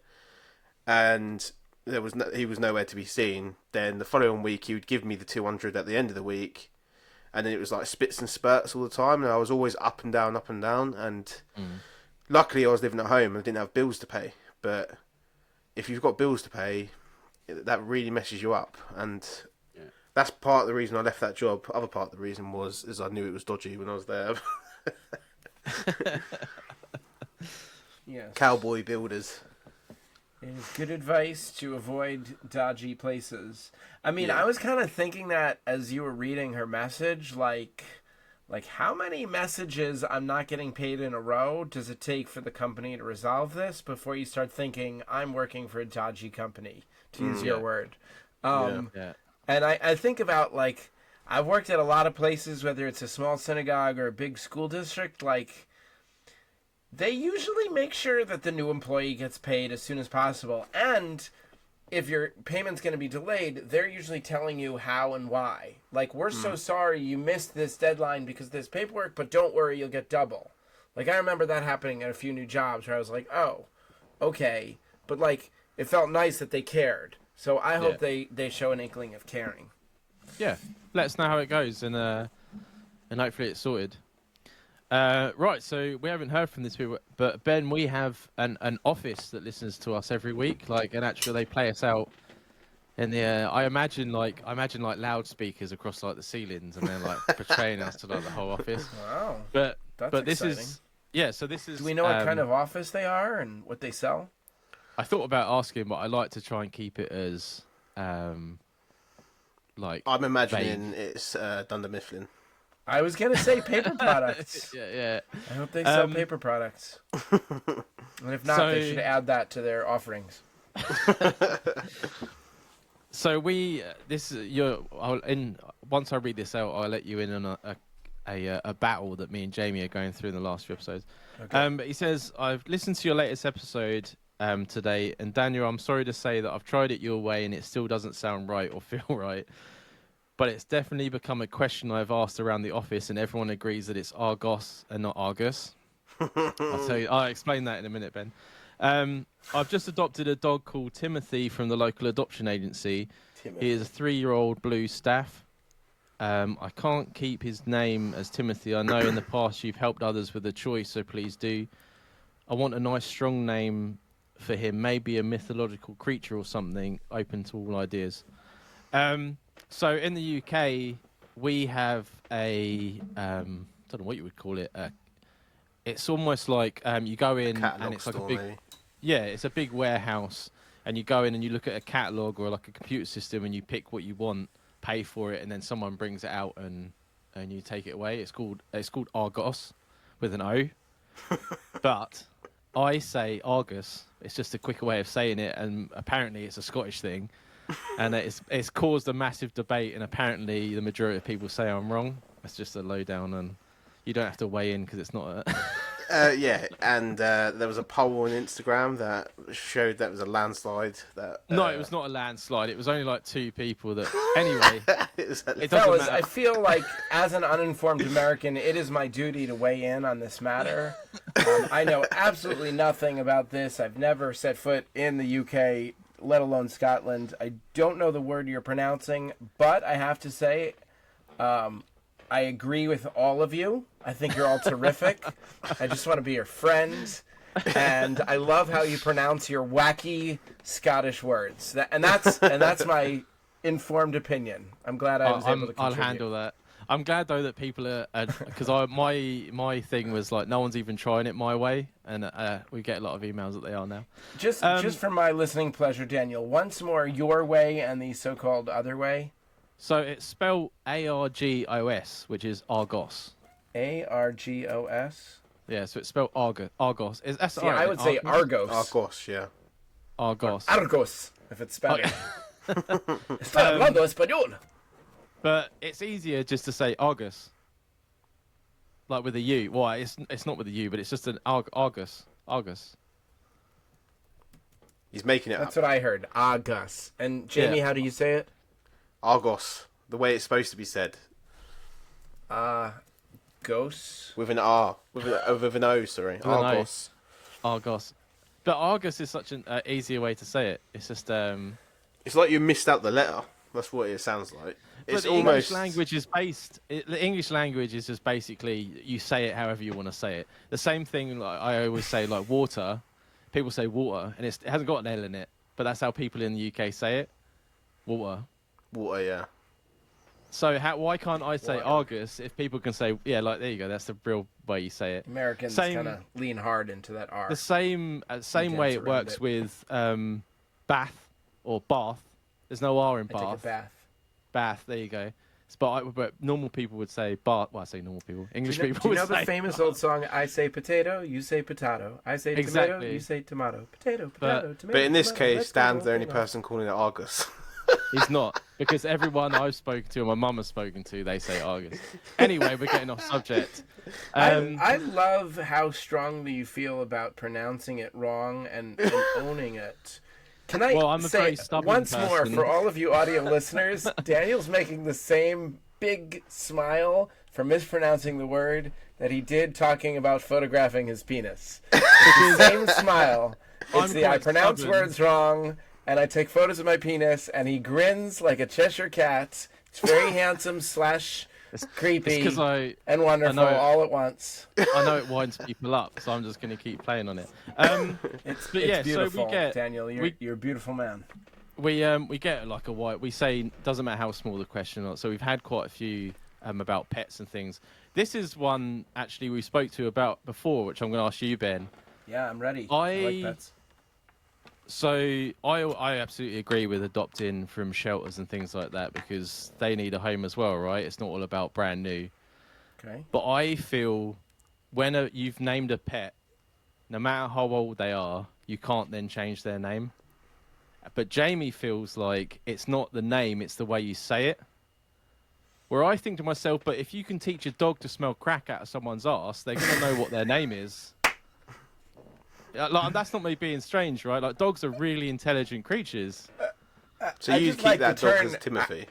I love the turn where you went there. Tim. Both the contraband and its location. Yeah, because we can't do that. I mean, I can't do a lot of things, but... I mean, you described a really lovely girlfriend before, and I don't know what you two are into, but, like, sometimes learning things with your partner can really add some spice. Like Wait, the question again was, when sniffing for crack with your animal, do you change their name? So if you adopted an animal, yes, would you feel comfortable changing their name, or would you feel like... I can speak with personal life experience. Our family has been happy to adopt 2 dogs. The first one had a name that we didn't like. Her given name was Honey Bear, and I changed it to Rubia, which is Spanish for blondie, because she was a blonde, like Labrador Husky mix, very beautiful yellow dog of blessed memory. The second dog we adopted from that first one was from the mothership of the ASPCA in the United States. The big old building in Manhattan, the original ASPCA that gave forth the nationwide, that would be the Association for Society for the Predator, something about cruelty to animals. Jeez. Anyway, so I adopted her there. The second one came from a beagle rescue where the dog had been pre-named, and it was a cute name. It was Peach. And my daughter thought that was cute, and we were like, okay, that's a cute name, Peach the dog. So our current dog is Peach. We are going to be adopting another dog soon. We like to have one dog as one dog gets older, so we're not without dog in between. Mm-hmm. So the next dog we may rename. But was the question about, like, will the dog respond? Because I think Jamie is right that you could be like, come here, pencil cup, have your lunch, and they'll probably come running if you have that inflection. However, a smarter dog will pass that test and won't be fooled. So, like, I think if your dog responds to not their name, maybe it's confirmation that they love your voice and they're a little stupid. Whereas if they're very particular about the name, congratulations, you have a smart dog. I heard recently that there's, like, some famous dog that has the ability to hear by, like, orally over 500 words, and then they have different toys, and like they'll say tortoise, like turtle, and he knows the turtle from the horse. Exactly, Dogs are amazing. that's what I mean. But it's the same as, like, you wouldn't adopt a child that's like 3 or 4, and they've learned that their name is, I don't know, Rosie or something, and then you're like, oh, I don't like that, I'm going to call her Jennifer. So slightly different.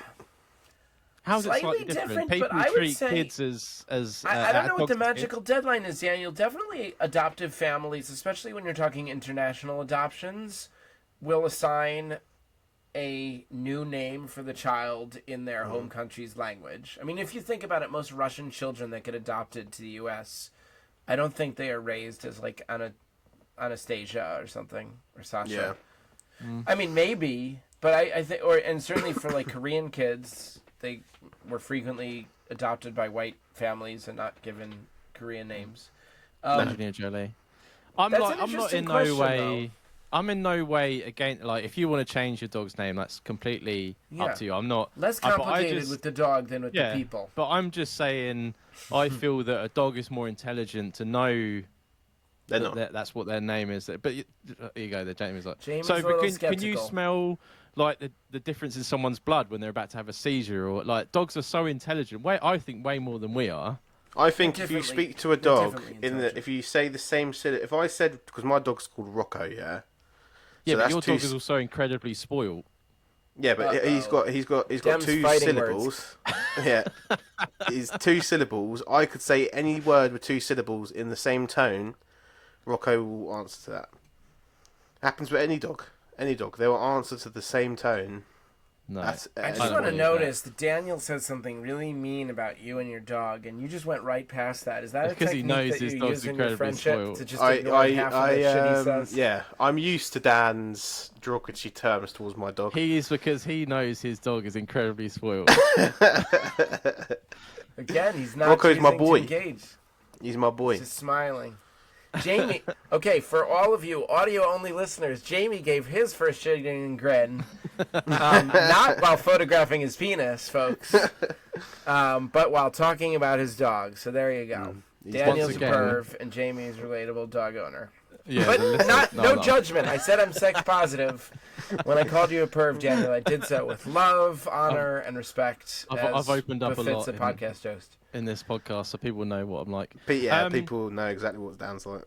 Yeah, so It's good. I love Keeping it real. mythical creatures. I don't know if you know, Ben, but I do a section on the podcast on a Wednesday where I read short stories, and I've gone through the Norse gods, and I'm now doing Greek. So I love all the mythical stuff. I love gods and things like that, and stuff. So, naming a god after, I always liked, if I ever bought a dog, I would call him Fenrir, for the wolf that was one of Loki's children. He's one of my favorite characters. Oh, and if you want to go Greek, I always like Cerberus, which is the 3-headed dog that guarded the underworld. I don't know if in Jewish culture and things like that, did you have like mythical animals or sort of? I know Christians don't. They don't. Yeah, I mean, the Jewish tradition is wide and deep, and there's certainly mythical traditions. I know I there's mean, golems my or favorite something. is that there's this thing called a golem, which Yeah. comes out of Prague, like the Czech Republic. Okay. It's a creature supposedly made out of clay and infused in a magical spirit. Became a magic man, like taller than a regular person, to protect the Jewish people from their would-be oppressors. So that's kind of a cool character. So if you happen to be Jewish, or if your dog is big and gray and made of clay, you might consider naming him Golem. Always like that rhymed. I was thinking if it's a large animal, Zeus is short and sweet. Zeus is pretty good that's a name. cool Yeah. name. But like, if your dog is kind of small and Well, you it's a gotta blue. be Did you say badass to lab? carry Zeus. That's a heavy name. He A said it staff was a is lab. like they're like a small pit bull, aren't Oh, they? staff. Oh no, He did Zeus say- would work. Yeah, Yeah. Zeus would work. Yeah. Yeah, but so would The Cerberus cantor as well. votes for Zeus or Golem. Me and Again, Jamie Golem always is say the this. name of the Golem if you want the Jewish flavor. Me and I've seen Jamie a lot of always stuff about say golems. you have to you have to test out what it would be like shouting it at a park. So like you can't have a really long name, because when you're at the park you can't then shout out this ridiculous. Yeah, when you're trying to get them back to you. That's true. Yeah, I would say 6-7 syllables or fewer. Zeus is Or a pretty good four- one though. Avoid names with multiple punctuation marks. Yeah. That's Or- like one of the giveaways that your dog name is too long. If it feels like you're entering a poetry contest every time you call your dog for dinner, you've probably overdone it. I think most Greek gods' names are pretty good, like Ares, Hades. Yeah, I mean they're all I like pretty Hades. strong. That's a good musical Yeah. too, Hades Town. But they're pretty good. I like mean, Titan. Titan would be good. Titan. Has Yeah. to be big though. Have we confirmed this is a large animal? Staffs are normally quite. I mean, they're not massive, but they're They're bigger short, than. but they're burly. They're big. Yeah, big they're muscly dogs. muscly. Front row Yeah. in rugby. Yeah. Yeah, they got like, Definitely. oh mate, be able to see the muscle definition in their legs. I I feel think- like we've really gotten some good names. Yeah, I think Greek is probably. I mean, they've got the most sort of terrorizing. when it comes to like Norse, they've got a lot more like goats. They have a lot of goats in theirs, or like 9-legged horses, things like that. They're not too much of like, obviously you've got like the serpent, Fenrir the wolf, things like that. So I don't know, I would stick. Like, Zeus is a pretty solid name. I like that. Ares as well. Ares is a pretty. I could imagine shouting that across the park. My mother-in-law's got two cats, and one's called Ares, one's called Apollo. Ah, cat. That's quite a good one for cats as well. Apollo's quite because cats are represented for like stars and things like that, aren't they? Like the nighttime. I like if you're into stars, you might look at some zodiac signs because then you can talk to your dog. Like think about the future moment. You're out there in the field chilling with your dog, and you're like, look up at the sky, and your dog's like, what? Hot dog? And you're like, if you look at the sky, you can see the constellation. Follow my index finger. And he's like, your finger looks like a hot dog. And you're like, stop trying to eat my finger. I'm teaching you something. God damn it. I'm going to bring you back. And scene. Let's face it, any name that this guy picks for his dog is going to be better than Timothy, isn't it? No, because Tim, innit? Hey, Tim. You're shouting it over the park. That works. Totally works. I know a dog called Clive, and I feel sorry for Clive. No, wait, Jamie, I'm sorry. I feel like I'm arriving late to this party. Timothy is that a dog name you suggested previously? No, that's the dog's Timothy's name. the original name from the... He wants to change. Yeah. Yeah, definitely better than Timothy. I mean, but like, it depends. I feel like a lot of the dog naming game, it's of course about the person. So like, if you name your dog Zeus or Titan, it's like a little bit of a chest puff every time you call your dog's name. Whereas if you say Timothy, it's like, oh, Timothy, come here. Oh, that to me is like the prevailing conversation for Timothy. It's like the face scrunched up and you're getting close for a nuzzle. Yeah. Titan is like going to step on your face on the way to the pet bowl. He doesn't care that you just fed him. He's going to eat the dog food and possibly kill you, but that's awesome. So, like, again, it's like whatever you're going for. Yeah, let us know what you decide to choose. Can we get a photo? Yeah, if you want to send the photo named? in, I'll put it on the socials and I'll send it to Ben. Please. We've had that before. This feels important. But good luck. This is going to change the life of a four-legged creature. Yeah. You guys told me about advice. I didn't know it was this serious, like dog names. That's awesome. Yeah, no, we say it doesn't matter how small or how big. Like if it's something that is playing on your mind, or you know what I mean, just send it in and we'll discuss it. Yeah, it matters to you. So just like this one, this is so he says, I'm graduating next year, and me and my friends want to do a big event next year to mark the occasion. We was thinking of maybe going to a festival or a short break somewhere. Do you have any recommendations? How is festival life? I would like to know what I'm letting myself in for. All the best. How old is this character? Well, if he's graduating, well, I don't know where he's graduating. Early he must 20s, be maybe. like, yeah, he must be like that, yeah. Yeah. Especially if he's talking about festivals. That's like I couldn't imagine like he's quite that old.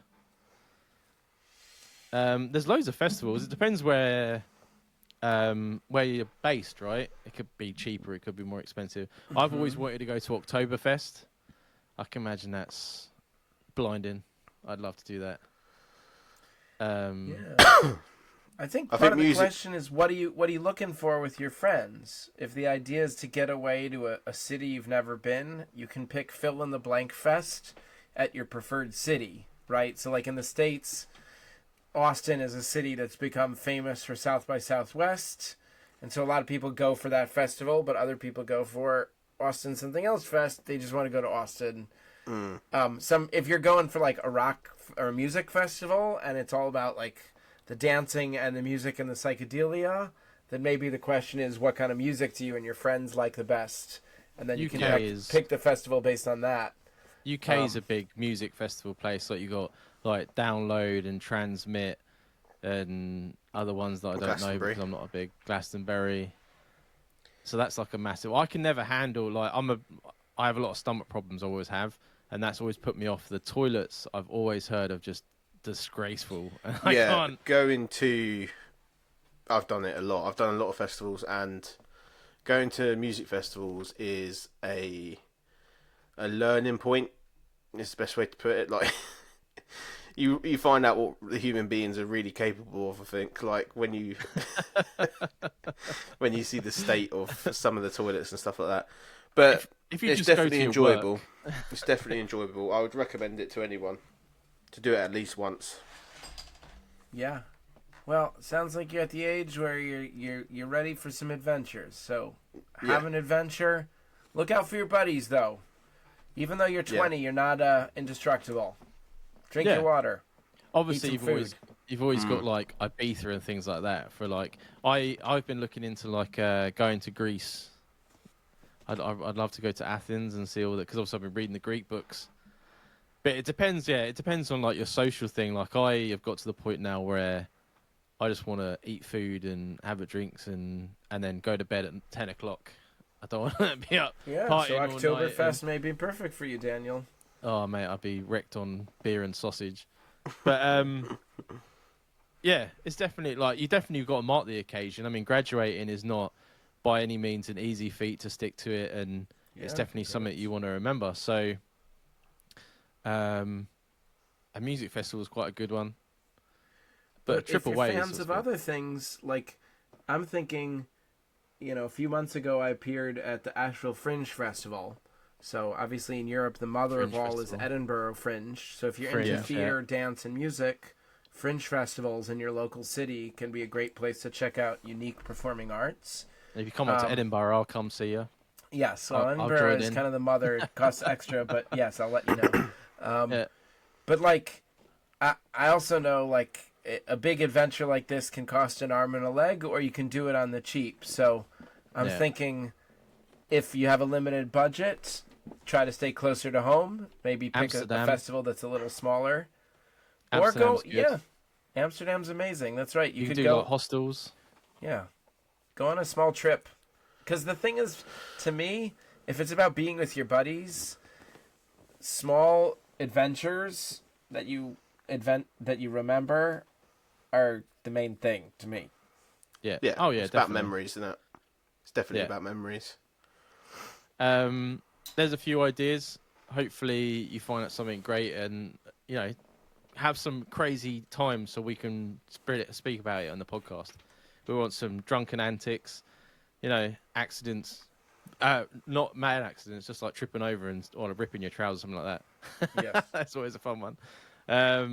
But yeah, no, let us know how it goes, and well done on graduating. Hopefully everything goes all right, and good luck for the future. Right, so our last email. This is once again a person that's emailed. The last email is about a friend that they felt was depressed and didn't want to do anything. So hopefully that friend's okay now, and you got them help, and we have a link that we don't talk about that that you can get money off BetterHelp if you wanted to talk to someone professional. We have that he was welcome to use. So they say, thank you for cheering me up on Saturday morning shift. I was giggling until midnight last night, and then working my retail shift this morning at 6, and I've been flagging big time. I don't know what that means.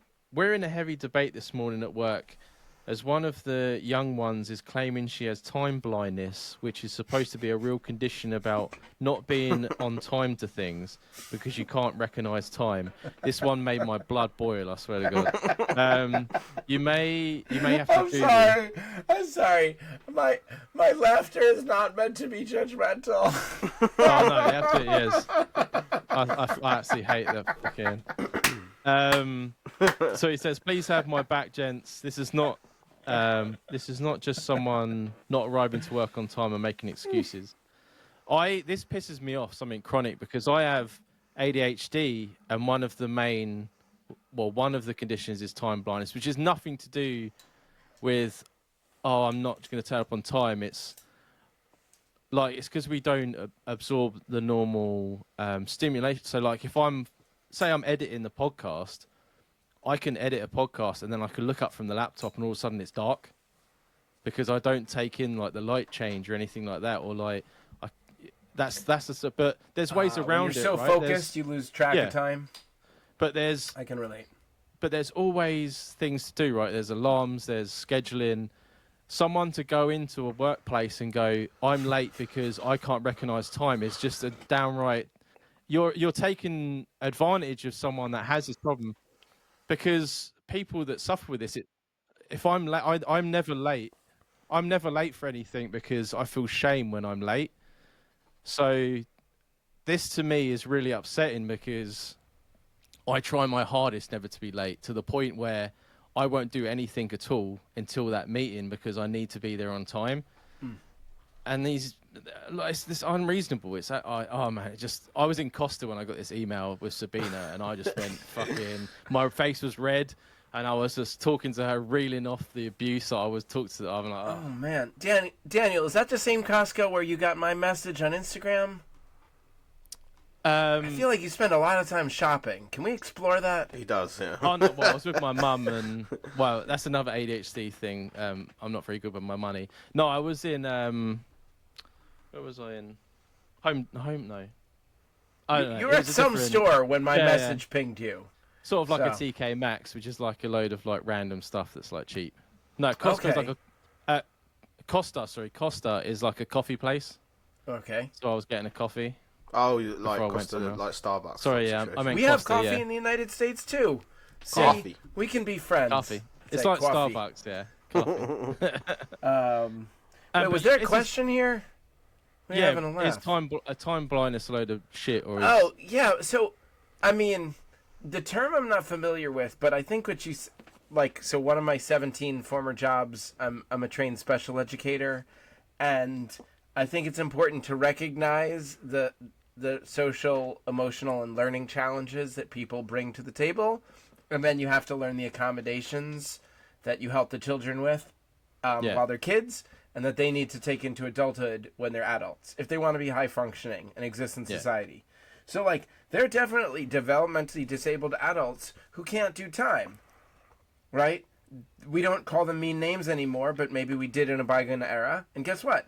When they do the so-called tasks of daily living, it's with close supervision, because absent supervision, they can't do anything that involves planning, right? So people bring them to places and take them back, and they don't have to worry about it.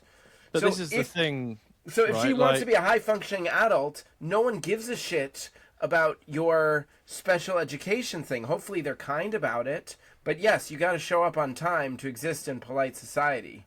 But this is the thing, right? This is because it's on TikTok a lot, and this is where I first saw it before I got this email, which made me laugh. But it's not. They're not any sort of anything. They're just millennials that are turning up late to work. That was the source of my laughter before. Yeah. I kind of assumed that. But Yeah. there's this stigma where, like, All if I right. say I've got a mental health issue, my work won't. So you're expecting to turn up half an hour late, and you're what? You still want to be paid from 9 o'clock? But I've got time blindness. No, you're just not regulating your time properly. You're not setting alarms. You're not scheduling. You just don't care. To me, that's what you're saying is I'm going to turn up, but when I turn up is because that's when I feel ready to come to work. But if that company then doesn't pay you for that half an hour, that's then the company's fault. You know what I mean? Oh man, I feel like the millennials do this the worst, and I'll tell you, in my current job, I have the privilege / occasional hassle of supervising a small handful of music lessons teachers, several of whom are college or what you call uni kids, graduate students. So some of them are more grown up than the others, and they need some occasional reminders. And once in a while, when I find myself getting aggravated for some dumb millennial shit and like kvetching about it to my wife, she says, "Honey, do you remember what you were like when you were 20?" She's like, "Because I married you when you were 25, and you were not a very good adult." And she's very funny about reminding me that. But I think for all of you managers out there who deal with people who aren't so good at adulting, it's nice to be patient. And for those of you who are like our person writing in, like struggling with basic adult tasks, like good luck with all that. Because some people will be patient, but a lot of people won't.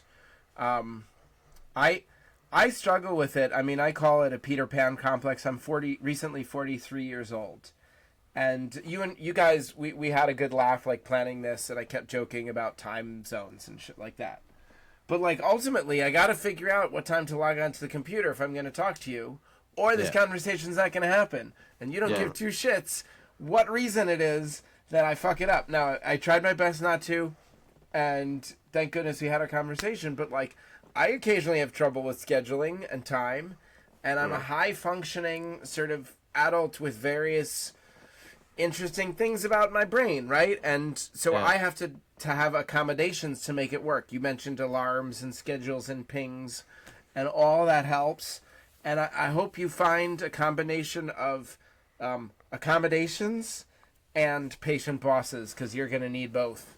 Oh no, this listener isn't the one that's got it. He's complaining about a colleague that has it. Oh, well, that colleague needs to get their shit together and get a patient boss, and both. So, Jamie, I already know what I'm regrettably going to say about this email, like, to be unjudgmental.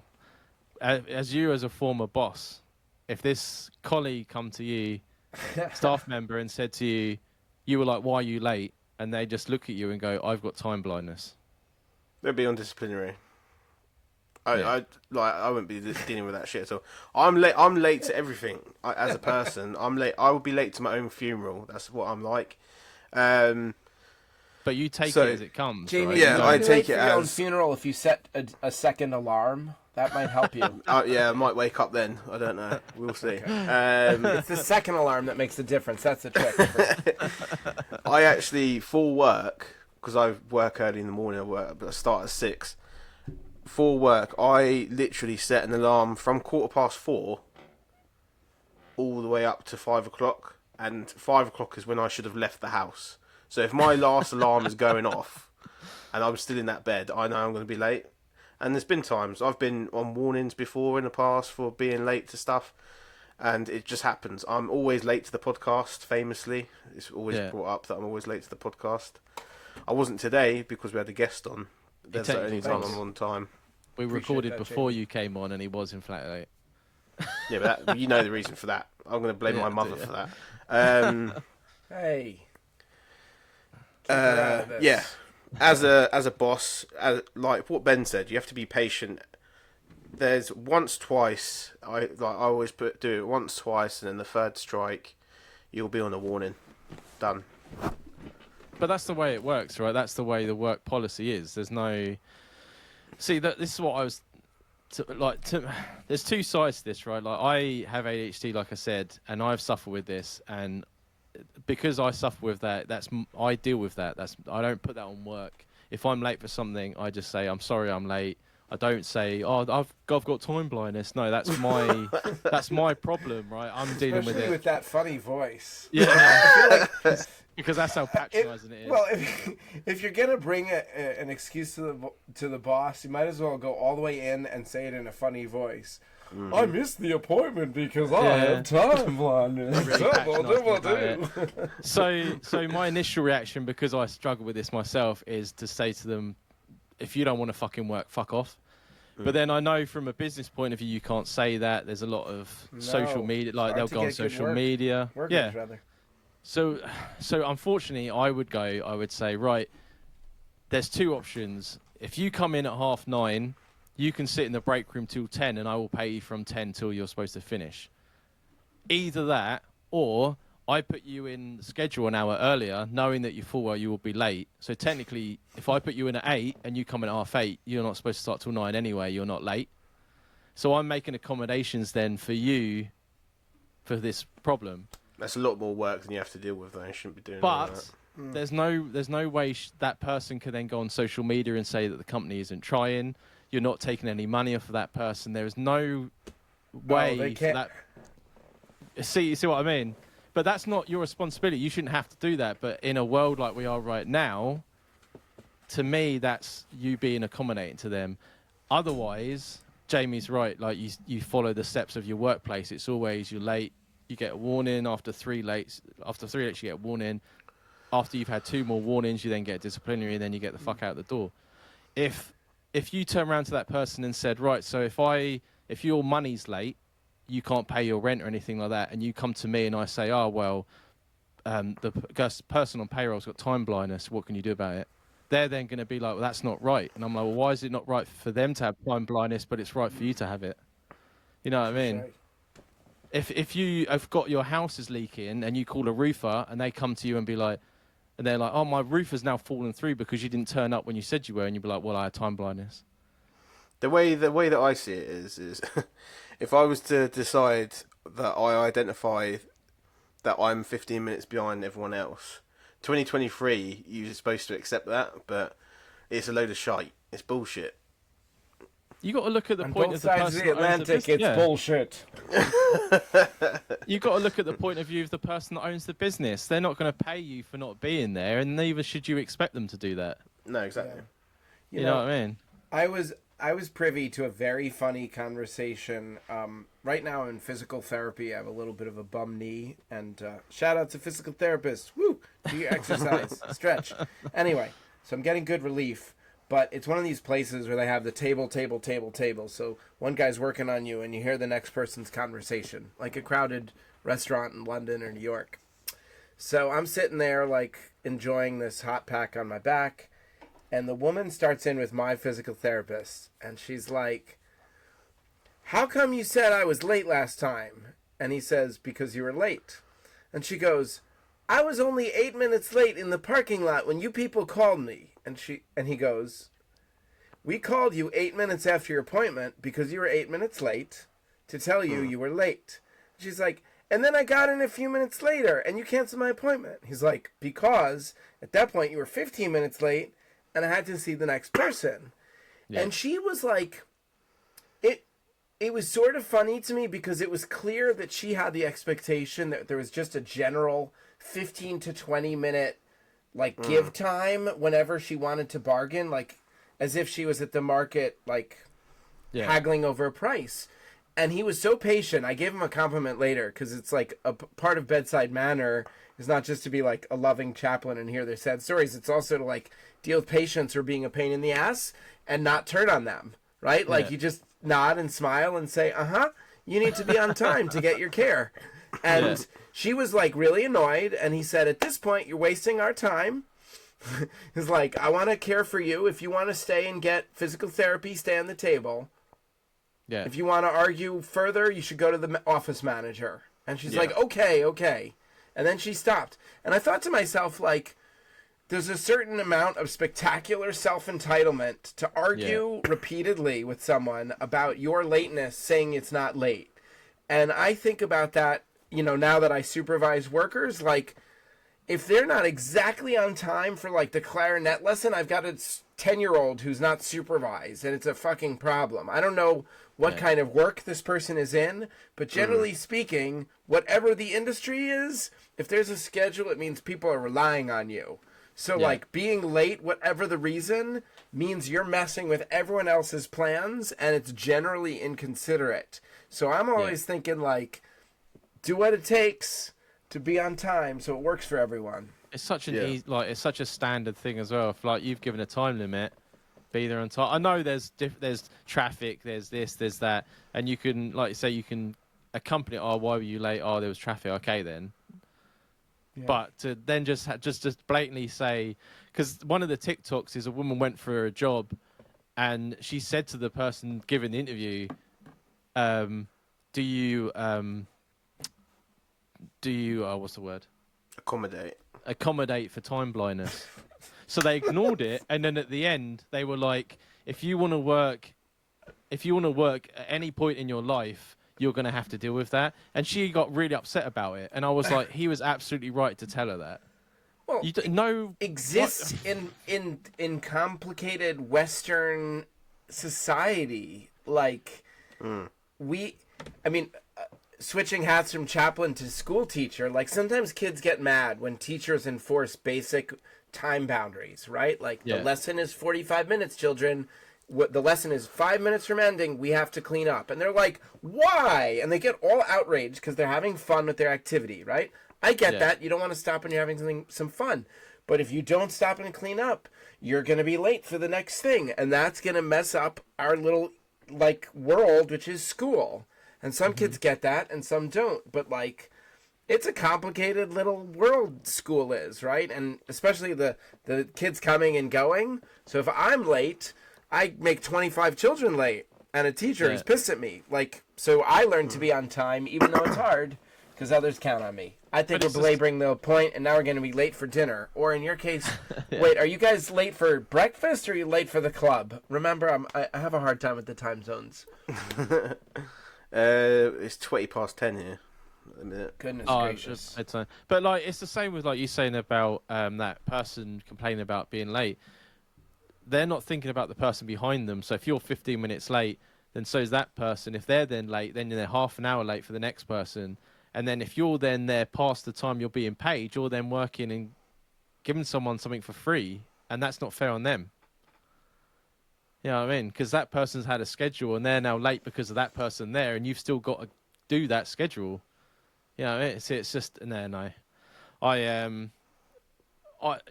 I feel I've given a tactful option, and I feel I've given a really abusive option, and I feel and I feel satisfied with both of them. So I'm gonna leave it at that. Would you like I've to fill laughed out quite a bit? Yeah, because it's honestly ridiculous, and I understand that saying I have it. I know people do it is a real thing, but to just turn up late to something and say I have time blindness is just ignorant to me. It's just you have a condition called unemployment. That's what you got. Exactly. And I hope that person doesn't get a job, honestly, until they learn, just the basics. So